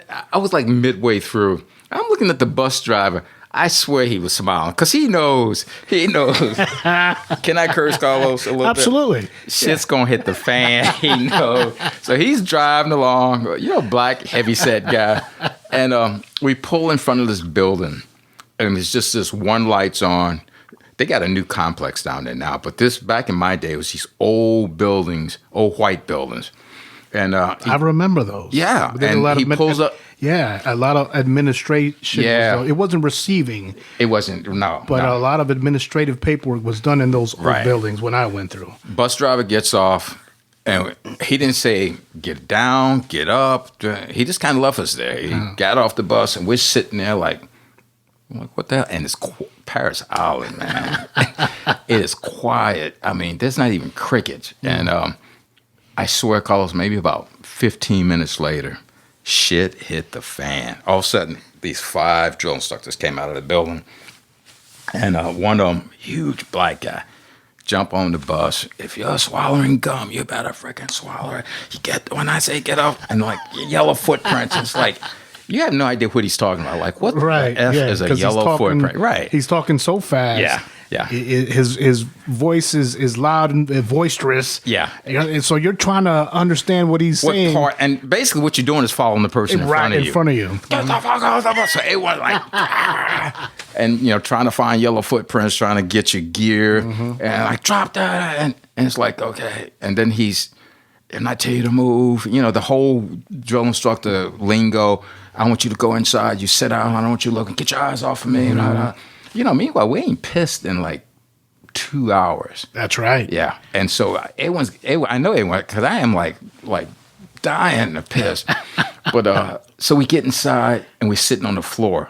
Back in those days, they had tables. They would walk on the tables. So all you can see is their feet, but you couldn't look up. Right. And one Yahoo's, hey, mister, I think he said mister, can we use the bathroom? Oh, my God, Carlos.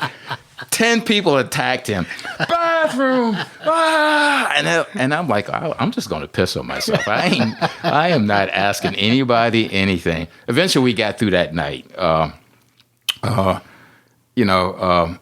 I think I swear, we went to bed like maybe 4, an hour later, the lights were on. Yeah. Yeah. Like, get up. And you're like, are you kidding me? We just got here. Yeah. So, and you start thinking, Carlos, we ain't even been there a couple hours. There's people already crying.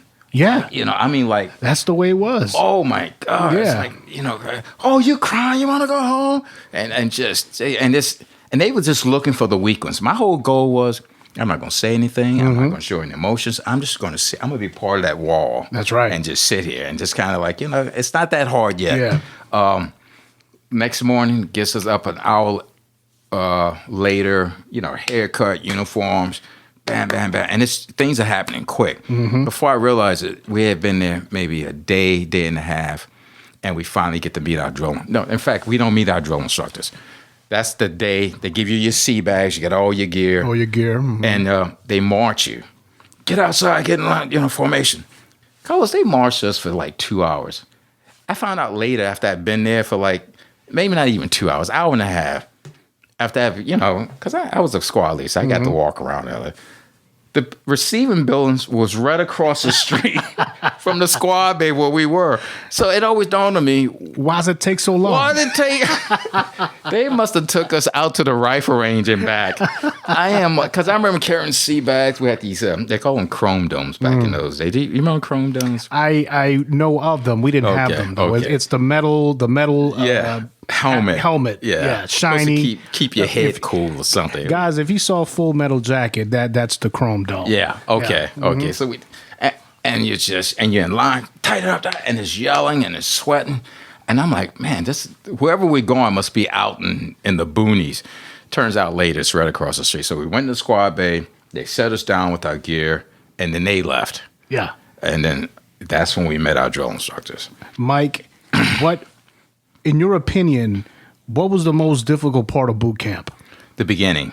And you have to get used to the routine, the language, because it's a different language, Carlos. Right. It's head calls, decks, overheads, hatches, yes sir, no sir. There is no I. No. Recruit. Yeah, right. Drill instructor, senior drill instructor. Right. Yeah, your whole verbiage and the way you communicate and you have to changes. learn that quick, otherwise you're going to pay. And you have to memorize it. Like, guys, it's like sometimes it's like a paragraph that you have to memorize. Absolutely. And if you get one word wrong, everybody gets thrashed. Right. And you know, Carlos, and then once you figure out the routine, human nature, you figure out what works for you. We were never getting enough time to use the bathroom in the morning. We were never getting enough time to shave. You're never given enough time to get dressed. To eat, anything. Yeah. So, after about, maybe for me, like 3 weeks, I would get up 4 o'clock in the morning, get with the fire watch the security, walk in the head, sit, get me a nice long toilet break, brush my teeth, shave. Right. I would get everything prepared. I would get dressed except for my boots. See, Mike, you were extremely smart. I was too I was too tired to be getting up. To get up, early in the morning. But what we did start to learn is like at the halfway point, the senior drill instructor was like, "Hey, dummies, well, how about you get up 10, 15 minutes early, put your camis on and pretend you're asleep." Yeah. And it dawned on us, oh man, this guy's giving us tips and He's tricks. helping you out. He's right. helping you because out. we were just like a bunch of sheep. Yeah. The thing that boot camp did for me, Carlos, in one word, and it's my senior drill instructor, I look back, he had to be maybe 24, 25. His name was Hunt. He ended up becoming a sergeant major. He came back as the depot sergeant major when I was a gunny. And you didn't realize these guys must have had 20 uniforms. But it's Paris Island. It is 90 degrees. It is humid. The humidity. This guy's uniform was immaculate. Yes. We would go PT, come back.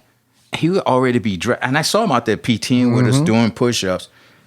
Dried off uniform. Back in those days, the sateen starch uniforms. Yeah. I am like, how?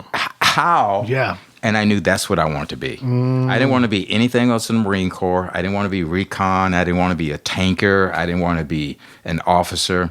Carlos. You want to be a drill instructor? I wanted to be a drill instructor. Now, after Paris Island, what was your first duty station? I came out here to California. I had never left New York, so I came to California. It's SOI. Back in those days, they called it ITS, Infantry Training School. Came out here, humped the hills, and it was. I'm like, I thought I was done with boot camp. It was now it's called School of Infantry. Yeah, School of Infantry, and it was stress all over again. But I did well in boot camp. I ended up becoming squad lead. I got meritorious PFC. I came out here to nice, congratulations. SOI. I killed SOI because it's been the athlete and being in the Marine Corps kind of works hand in hand. That's right. And my goal was not to talk. I wasn't going to complain. I was just going to be the first. I was never going to be last at anything. And the thing I can say after like 25 years in the Marine Corps, I had never dropped out of any runs. There you go. No humps, no nothing. You go. If I wasn't first, I was close to the front. There you go. So I ended up out of SOI, I became a meritorious Lance Corporal. Hey. And the thing is, the recruiter, some people are promised all that stuff. So I'm meritorious. I was number 3 in my class. Look at that. SOI. You and I have something in common. I was a meritorious Lance Corporal. Guys, meritorious means that you were promoted because you your peers or more the people that are in charge of you saw how you excelled and performed, and they decided that you were the best of the group that they had, and you went up against other private first classes, and then maybe there was 3 or 4 on that board where you would battle it out. You would go in front of maybe 3 or 4 staff sergeants, gunnery sergeants, and they would ask you knowledge questions. They look at your bearing. They look at your uniform. They'd make you do facing movements to make sure your uniform was squared away. And it was nerve-wracking, but oh my God. If you were able to pull it off, right. It gave you a total new level of what is the word tact and bearing in a new way of handling stress. Right. Because those are, aside from combat, those are one of the most, in my opinion, stressful situations where I was in. Absolutely. So I was a PFC, and I picked up meritorious Lance Corporal. And check this out, Mike. 4 months later, I picked up meritorious Corporal. 6 months. For you? Oh, look at that. So you beat me. But, the thing about the Marine Corps, unlike the other services like Navy, they take tests. Or the Army, Right. The Marine Corps is your peers. Mm-hmm. It is the people you work with every day. Yes, your leadership. So, everyone, I thank you for saying that. Right. Because you could have a book smart, like individuals in the Navy, they take a test. You could be book smart, be able to retain knowledge. But if you're an asshole or no leadership, a person that backstabs, guess what? You'll get promoted. Right. In the Marine Corps, for a meritorious promotion anyways. Right. You got to get the thumbs up from the people within your platoon. Right. To say, this is the person that we because they ask those guys, what is Carlos? Carlos is always helping other Marines out. He's always because the leadership don't see you in the Right. dog days when things are going bad. That's right. So Carlos, I picked up Meritorious Lance Corporal, and I'm infantry. I'm thinking I'm getting ready to go to 1st Marine Division, 2nd Marine Division.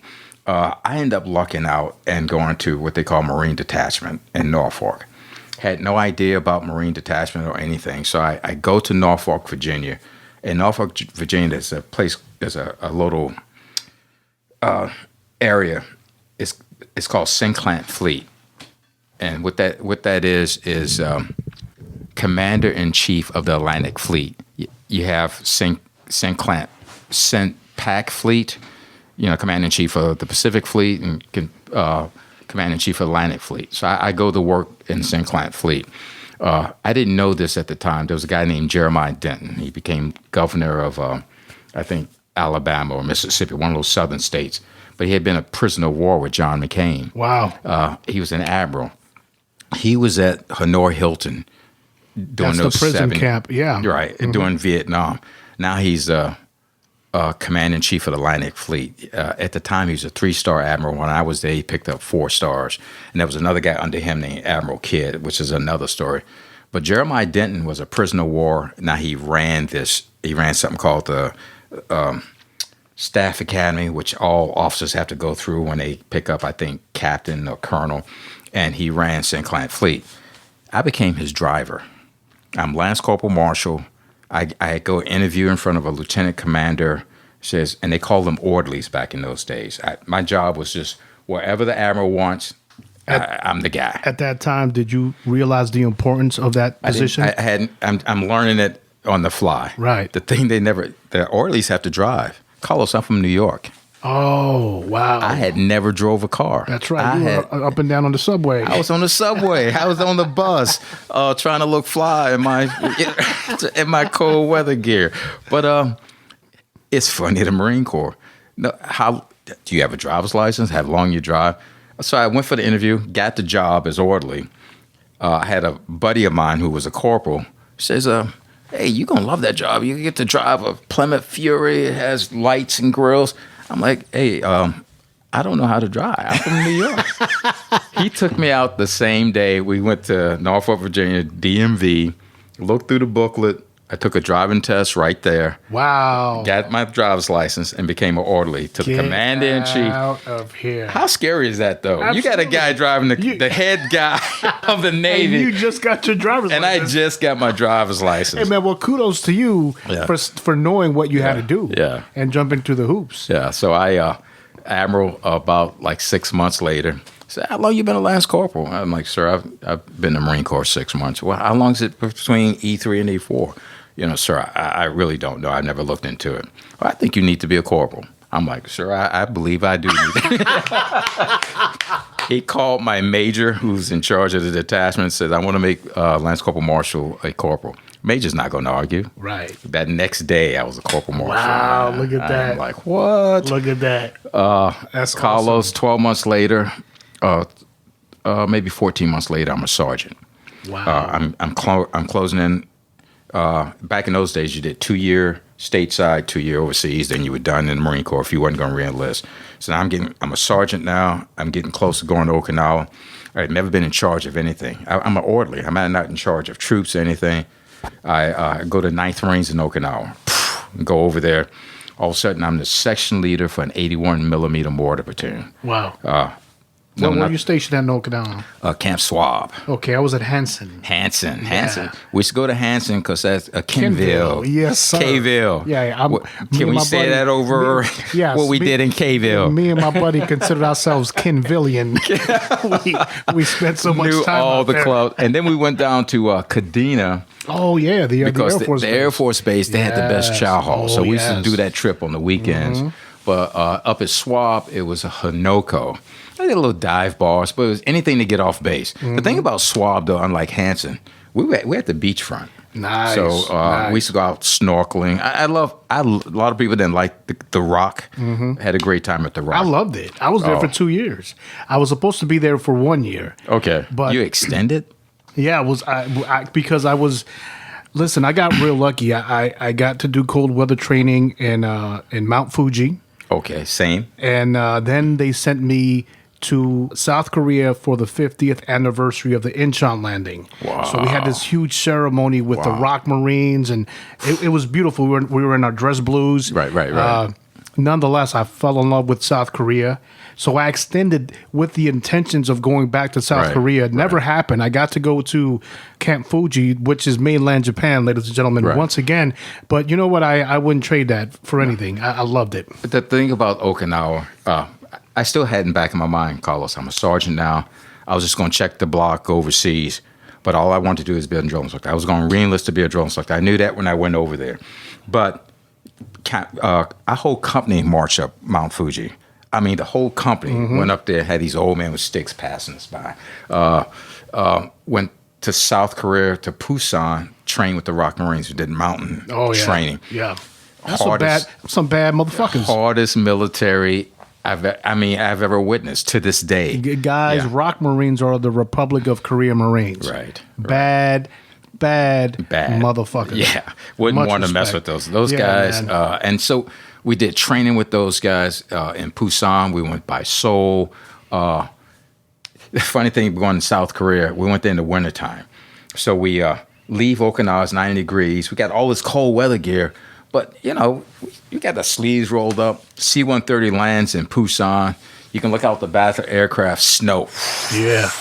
And you're like, people are dying trying to get this stuff on. Carlos, I'm from New York. It gets cold in New York. Oh, yeah. It's not South Korea cold. No. Oh, my God. I've never been that cold in my life to this day. Sea rats. We had cans. You had MRE. I'm starving. I can't even get my hands to move to open my can of food. So it was an experience. It takes away all your hand-eye coordination, all that stuff. Feet numb, hands numb. So I re-enlist. I go to Paris Island. Now I'm a drill instructor.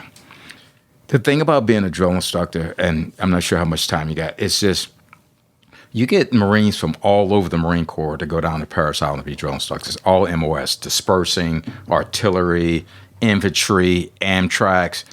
And the thing about all of them, because in the infantry, I'm the fastest runner. I was running 16, 17 mile, I was 300 PFT all the time. Guys, that's 16 minutes. That's 3 miles. Right. That's 3 miles, 16 minutes. That's not a mile and a half. Yeah. You go down to Paris Island, Carlos, that's nothing. I am mid-pack. When I was in 9th Marines, me and my lieutenant, the first ones to finish. You go to Paris Island, you can't even see the people in front. There's people running 14, 15s down at Paris Island. Wow. Doing push-ups forever. So it was kind of humbling for me a little bit. I'm like, I thought my shit didn't stink, but you get to Paris Island. And then you're back in boot camp again, because the instructors at DI school, now, you think your uniform is squared away, but it's not squared away. They jack you up. And, because you have to be impeccable all the time. You have to be flawless. You are going to be creators of Marines, and that's the whole thing. You're gonna be making Marines. You're responsible for the carrying on of the Marine tradition. So if you're jacked up, they're going to be jacked up. Absolutely.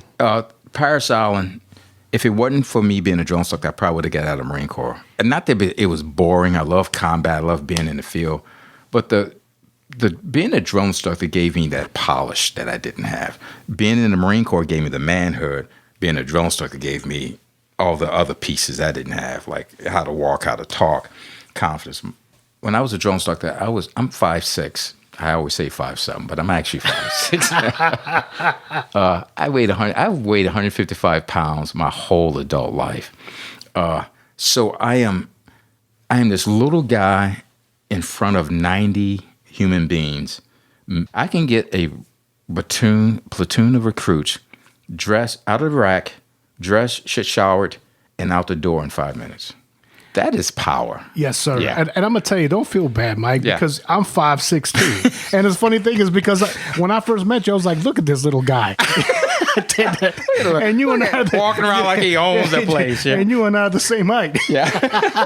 But, and my insecurity, my mom says that's why I joined the Marine Corps, because I was insecure about my height. The funny thing is, and I will say this about short Marines. Right. So there's a lot of gunpowder in them. Oh man, There's a lot of, you know what I mean? I don't know what it is, but Friends say- it's because we have to prove because we're so short. My first song said, "You are a hurricane in a soda can." And to I this like day, that. I like that. She said, "You are a hurricane." I'm like, "What do you mean? You're like you got to be the loudest, the most vocalist, Explosive. explosive." I am like, come on, First Sergeant. Picked up Stash Sergeant. There you go. I end up extending on the drill field.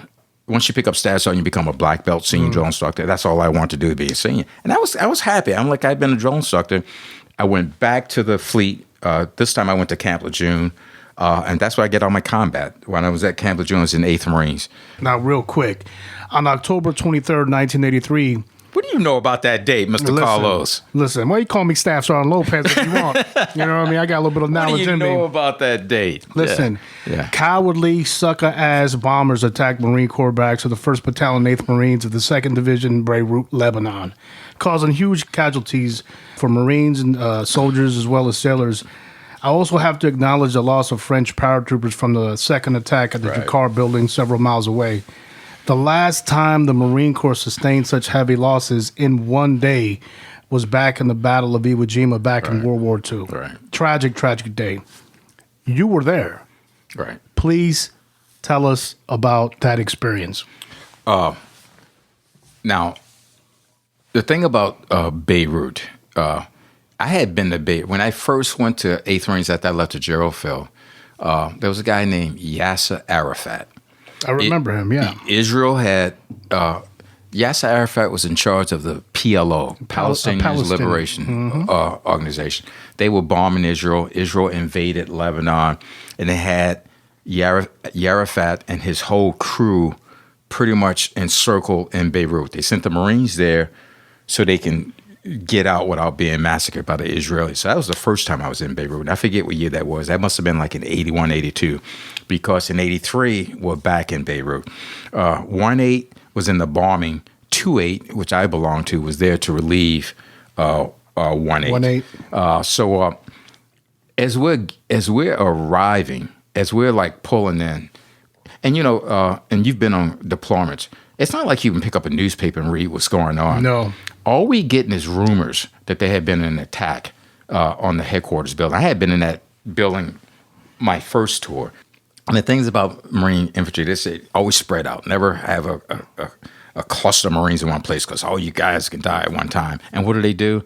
They put all the headquarters in the terminal building at the airport. I mean, it's just totally against against Marine philosophy. Purpose, right. So they killed. When we first got the word, we thought it was 50. Even 50 said, 50 Marines had just been killed at the embassy. Carlos, That was 200 plus Marines. Every maybe 15, 20 minutes, it went from 50 to 60 to 70 to 100. And we're like, whoa. And we didn't realize it was just one bombing. We thought they were getting attacked.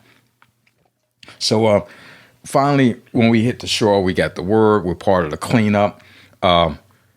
Then they sent my platoon and my lieutenant. I was a staff sergeant at the time, up north to a place called Corniche, where they had just blew up the embassy. Steve Keir, the coach of the Golden State Warriors, his dad at that time was the president of the American University in Beirut. They walked into his office while we were there and executed him in his office. Wow. Steve Keir at the time must have been like, because we put his whole family on a helicopter, he must have been maybe like 13, 14. Wow. And I hear about Steve Keir later on because he went to the University of Arizona. I'm like, is that the same guy? So I looked him up. Yeah. And it turns out to be the ambassador's son. Sure enough. And then he ended up Michael Jordan. Look at the rest of the history. So, Look at that. But we went there, clean up. So I'm in two places. And Beirut at the time is scary. I wasn't in Iraq or Afghanistan, but you wake up, you're in the middle of the night, you're out there, it's quiet, all of a sudden there's this huge explosion that just blows up the whole earth shakes. You have no idea where it's coming from. You don't know who's doing it, and you're just waiting for some truck to come down the street to blow your ass up. And we were there. That happened in October. I think we left that spring, so maybe April. And 2-8 leaves. I go back. to Camp Lejeune. Next thing I know, I'm up for orders. I go back to Paris Island. I pick up Gunny. I become a series chief drill instructor in charge of a whole series. I get selected to go to DI school. Now, do you still keep in contact with any of those individuals from the Beirut bombing? Yeah, I have them all on Facebook. And it's funny. Some of those guys have only did 4 years in the Marine Corps. Carlos, I'm not one of those Marines that wear the cap with the pins and all that. Neither am I. Yeah, I don't have any stickers on my car. Yeah. Being the Marine and combat veterans here. Yeah, I agree with you. I think the day will come when I'll grab all my citations and like what you have there. Yeah. I have in there. It's like with all my awards. You know and why I everything. keep this at? In here. Yeah. Maybe one day I'll be that guy where I'll wear the the cap. Right. But not now. I don't know why. It's important to me. Yeah, it is. But it's not like it's not. It doesn't identify who I am. It's not everything. Yeah.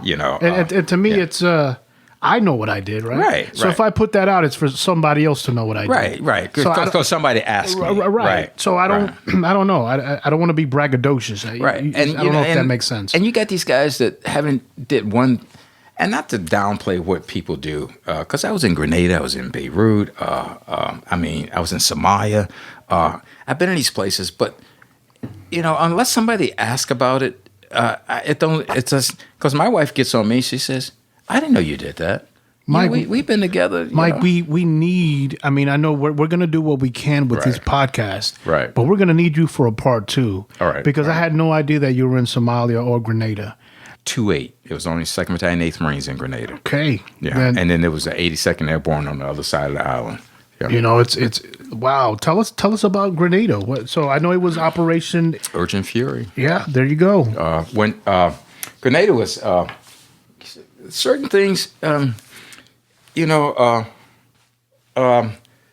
talk about like Grenada. We go there. Grenada is like the first day. It's they shot a helicopter down, a couple of people killed.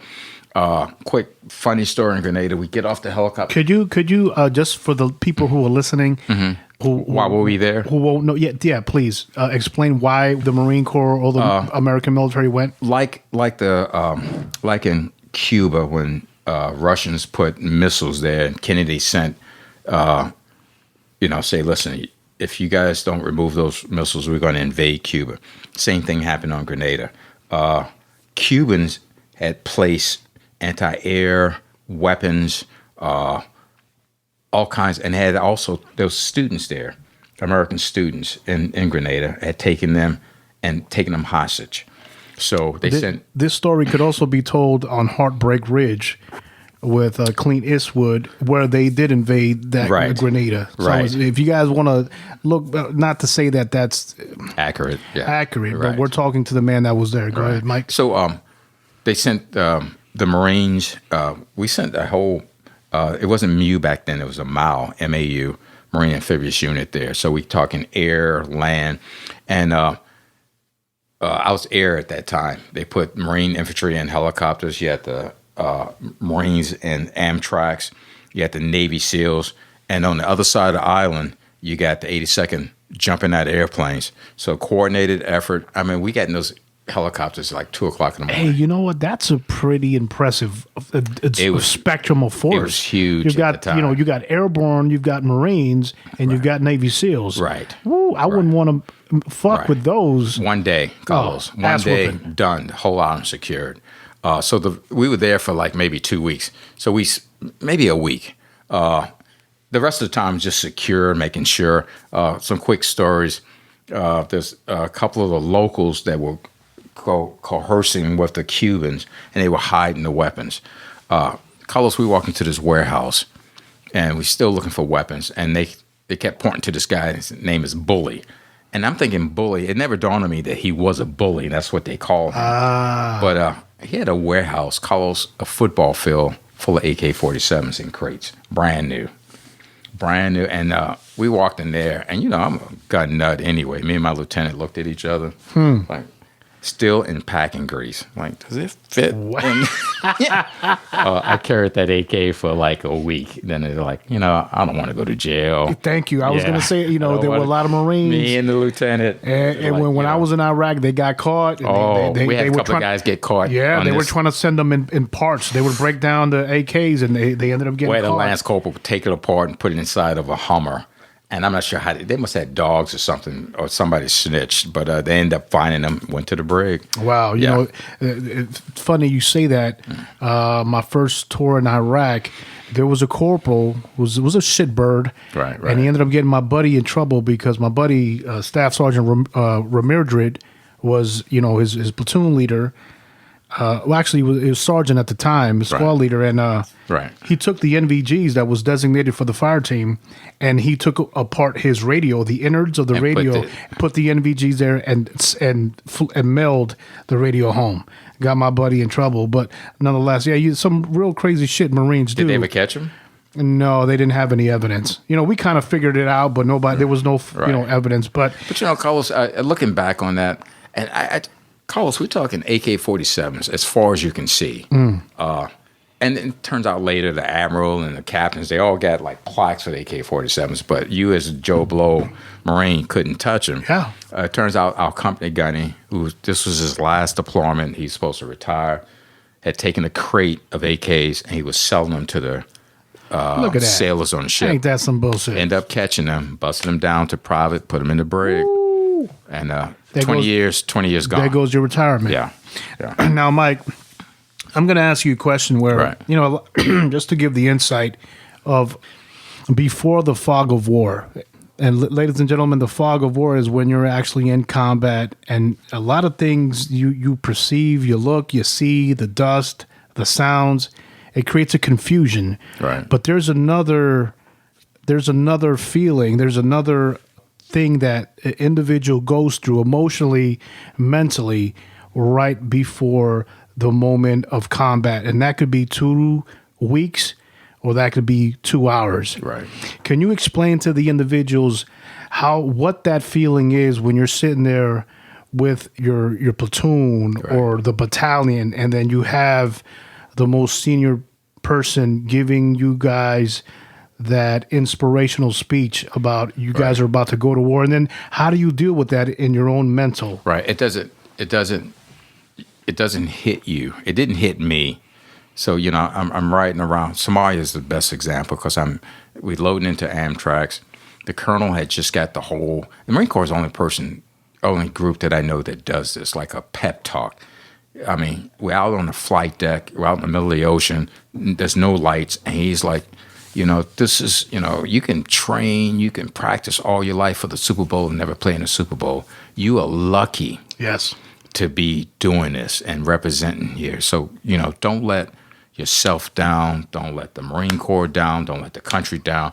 And you're like, let's go. That's what they're doing. They're feeding your soul the dynamite that it needs in order for you to go out there and be as precisely destructive as you possibly, because they need you to be that way. They need you to rush that fucking machine gun turret with 3 or 4 Marines in a tactical maneuver. Yeah. And you can't think about it. You just got to fuck it. And that's the funny thing.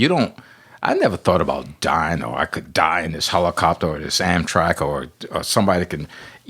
First of all, you're so tired. You're so.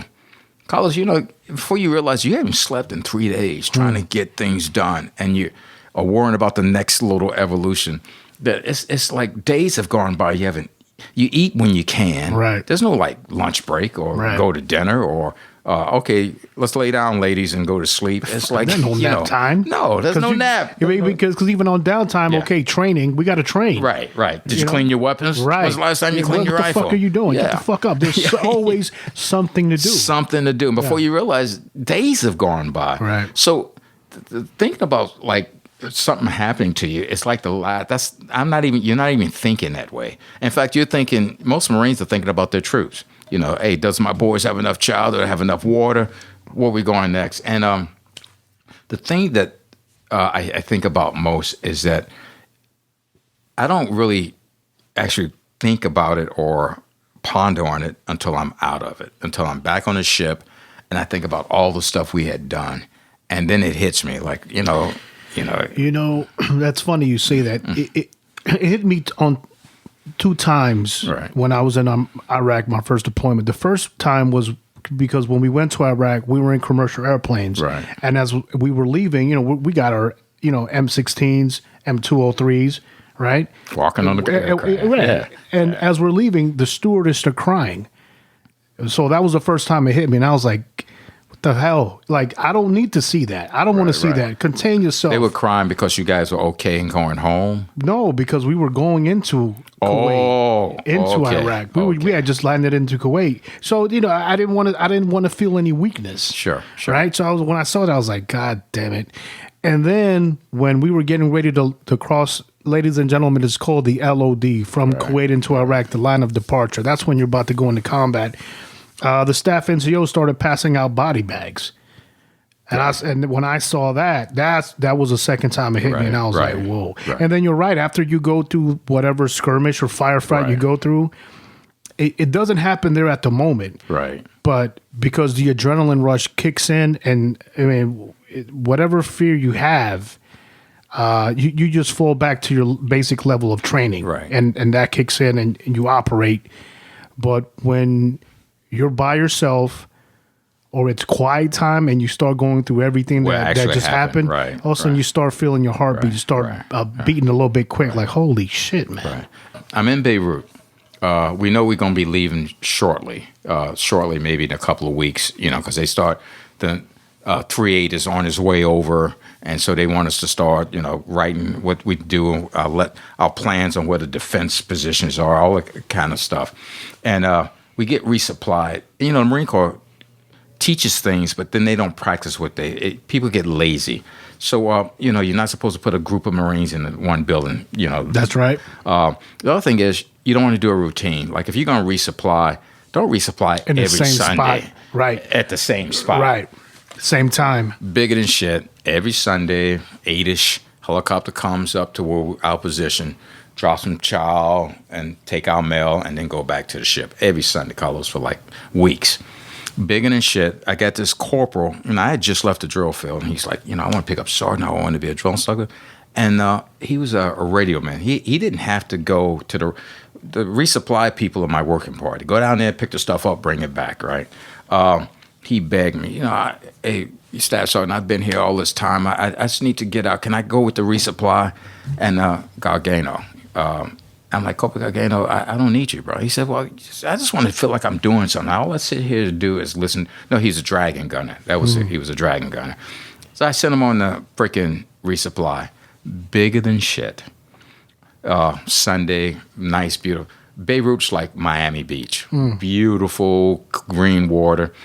I can see the helicopter coming. I'm about a mile down the road. All of a sudden, Mercedes pulls up RPGs.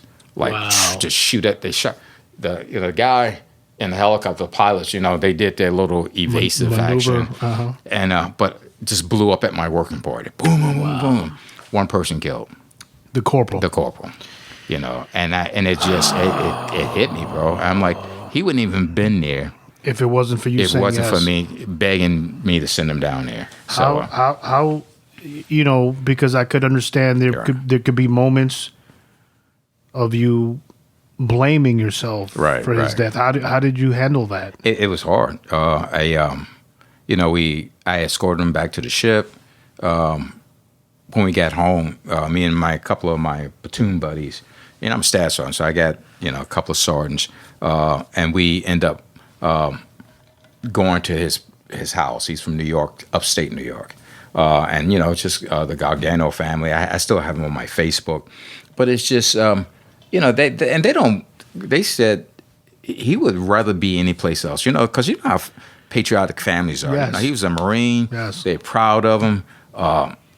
So they never looked at it's anyone's fault. Right. It's just, he was a Marine, and that's one of those things that happen when you're a Marine. It happens. Right. But it kind of like, are you kidding me? The one guy, and they brought him back, my corpsman's like, and you can see, I'm like, Doc, you need to stop. Right. Yeah, you can see he's gone. Right. Yeah. So, But it's just, and shit happens in combat. Carlos, you've been there like that. Yeah.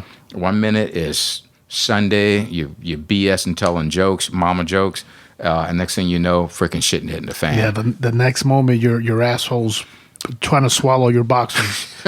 And like, what the fuck just happened? But I had a couple of moments like that, man. It's just, and the Marine Corps for me. So you see me now, Carlos. I will be 70 years old in 3 years. Mike, you look very physical. You are a physical specimen for such at 70 years old. Come on. The Marine Corps did this. The Marine Corps. I was a knucklehead. Power to the people, Malcolm X. You hit me, I'm gonna hit you back. I was a angry black kid, and the Marine Corps just say, listen, you can talk the talk or you can walk the walk. People I put through DI school, one became Sergeant Major in the Marine Corps. What? What? Could you explain to the people what the Sergeant Major of the Marine Corps, what's that title entail?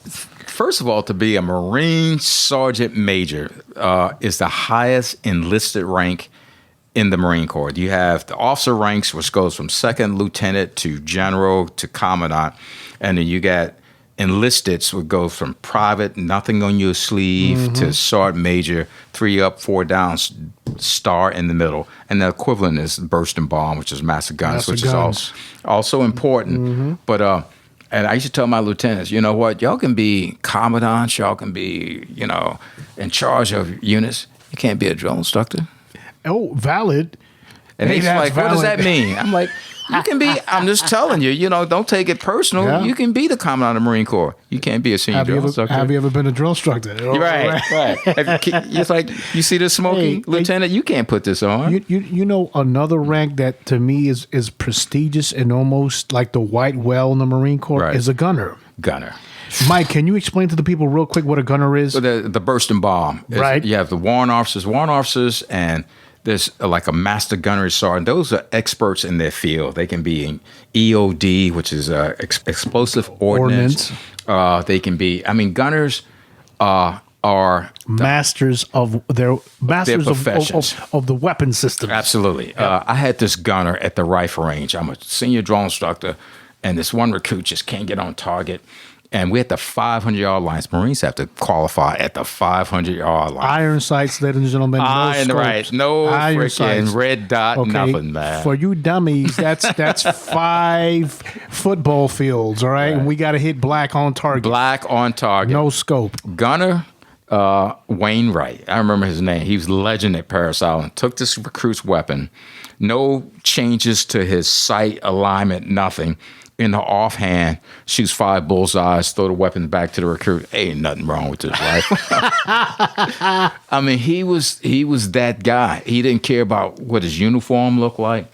He was a master. He wore you have your shooting badges. Yes, sir. But you have those guys that wear those special badges. Oh yeah. Oh, he had like a couple of those, like those gold badges. Wow, absolutely. I don't even know how you get those colors. Right, it's probably 10 plus expert. I am like. But the gunner, when the gunner actually has as much respect, if not more respect, than the general. Because no one questions the gunner, man. I have the utmost respect for gunners. I've only met 3 in my whole entire Marine Corps career, bursting bombs.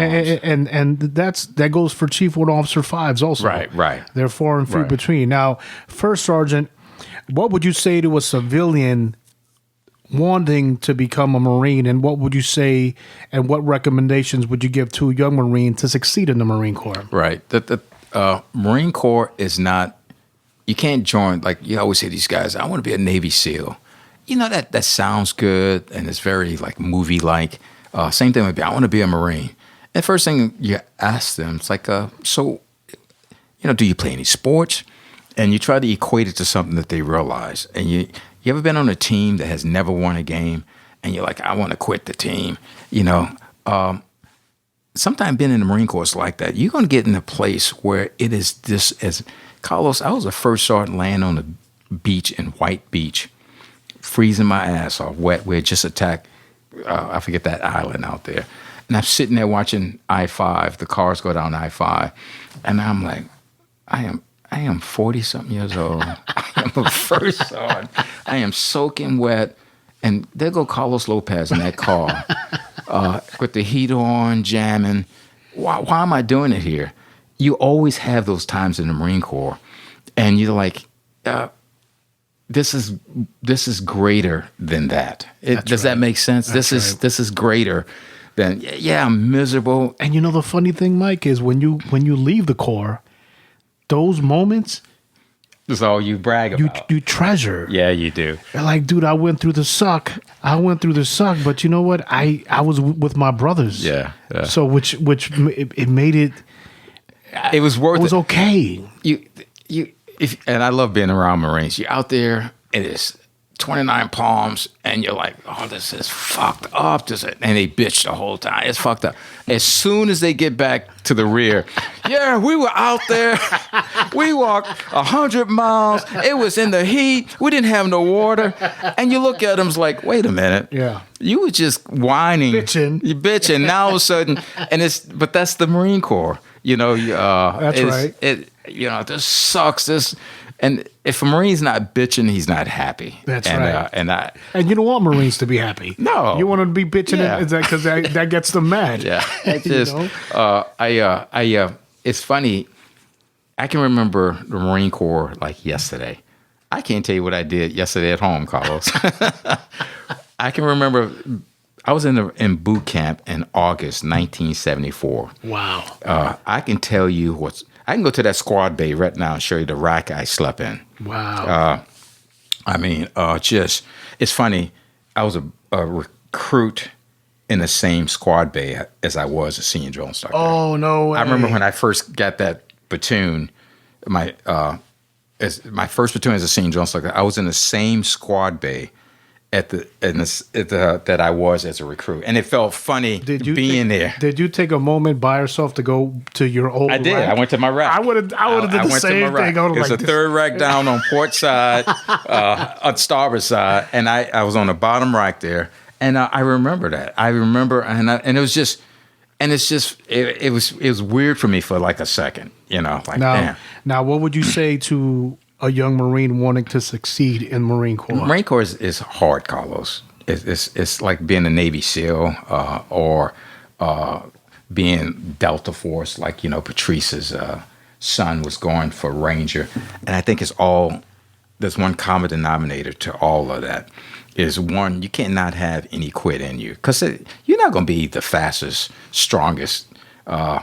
The difference is who quit and who stays. You can't stop. You can't stop. Yeah. On the runs, you've been on those runs in formation, and you're like, I can't take another step. Yeah, but you do. You do. Yeah. Carlos, you know how I used to judge them? I was a PT instructor at DI school. I used to tell them, okay, we're going to run 5 miles today. We're going to go and come back to the school. I would look at I was a gunny. I look at the first sergeant. He knew I don't want to stop at the school. I want to go past the school. Oh yeah, because what you want to do is you want to break their spirit. I want to break them and I'm like, and then I start because once they see they the got school, their mind made up. They think their school. They're done. This is the finish line. Right. The moment you go past the school, you break them. You break their soul. And I want to see who those people are. That's right. Carlos, as soon as we get to the DI school, and I'm like, we made it home. 1 mile. No. And then. Okay, here we go again. Around half the class will fall out. And also the cadence. Yeah. The volume of the cadence. They start getting loud. Going home. Going home. Yeah, but then when you go past it, it just dies. They're like, there's no volume. Like, we're going again. No. Why me? It's classic. It was classic. Half Carlos. This is like school was like 50 students. I swear, half of them would just drop. Like, okay, I'm done. Yeah. And I used to thrash those guys. Right. You want to be a drill instructor? You give me all this. I want to do it. That's all freaking talk. And I used to put them in a pit for like an hour and just trash them. Good. Because you want to be a Marine. You got to think of the worst thing that could possibly happen. Yeah. Worst conditions, and you got to be okay. I'm okay with that because it's all mental. Your blues and your parade. It's all mental, man. It's all mental. And the thing about it is that goes for anything in life. Right. You could be in the most poisonous, toxic environment, Right. and still be able to handle it as long as you're okay mentally. Because once you quit here, Yeah, or everything you're else- fucked. Yeah, Yeah, you're right. Jeremiah Denton, going to that Admiral that I talked to. It's funny. He didn't never talk to me. I ended up reading his book. So he's in Hanoi Hilton with these other prisoners. You know, they never saw each other. Only way they communicated was Morse by code. knock and Morse code. Yeah. And can you imagine being someplace for 7 years in a cell? You're getting your ass beat, John McCain, and you have no idea when you're going to get out of there. I mean, and it's like, so when I hear people trashing military people like they did today, I don't want to get into politics. It's just, I'm like, as soon as military made me what I am today, you know, and when you can't talk about it. Only one who can talk about the Marine Corps Was the people who Marines. served That's right. within the Marine Corps. Right. Anyone that served, because I've gotten open-minded. Listen, yeah. and we can talk about politics, you know, but there was an idiot who's in fucking charge right now that said he didn't care for McCain because he got caught. Right. That is the most stupidest thing that I've ever fucking heard. And even after the man dies, he is still going after him. I am like you with your bone spurs. You can't. If you are a Medal of Honor winner, okay, maybe you can say something. But you have never been in the military to talk about someone like that. Yeah. Jeremiah Denton was John McCain's commanding officer. I think John McCain was a lieutenant. Jeremiah Denton was a lieutenant commander. Both flew A4s and, you know, got shot down. Right. Jeremiah Denton couldn't stand up straight. I mean, he just a quick Jeremiah Denton story. You heard about this guy that the North Vietnamese made him go on TV to denounce the U.S. That's right. He was doing Morse code with his eyes. That was Jeremiah Denton. That's the guy I drove for. Right. Oh, get the fuck out of here. Wow. He used to scare me, Carlos. I used to go to his house, his quarters, early. He wanted to be picked up like at 5:30, sun coming up. And I'm in the car. His wife used to give me donuts and cookies. But you just made me spit my mouth. I go to the door. He is standing in the screen door. Scared. He used to wear, maybe he has these white uniforms. And I'm looking down. I'm going in. I'm getting ready to go in and get me some cookies. He is standing in the door, and he's just like, and he never looks at you. Mm-hmm. I mean, you'd be talking to him, and he would talk to you, but he would never look at you. Right. And it was just, and he's tall, but he was always humped over. Huh. And then I found out later, they put him in the box. It was and, because he of was injuries. Injuries, yeah. just. But and he's sitting in the car, and I can't drive. I just got my driver's license. Norfolk got all these railroad about to fuck tracks. this man up. I am driving. He's got a cup of coffee. They didn't have coffee mugs back then. I am like, you know what? They're gonna put me in the Hanoi Hilton, and I'm driving slow. And he's like, "Hey, Lance Cooper, we got to get there on time." And I'm like, do you want to spill coffee or do you want to get where you go? It was just, I have a million of those stories. Wow. Man. Well, we definitely got to get you back here for Sergeant Mike Marshall. Listen, Frickin' raw peace in the Middle East. It's been a pleasure, ladies and gentlemen. This has been Chapter 64 with First Sergeant Mike Marshall. Hopefully, we'll get you back, brother. Once again, thank you so much for your time. DJ Architect.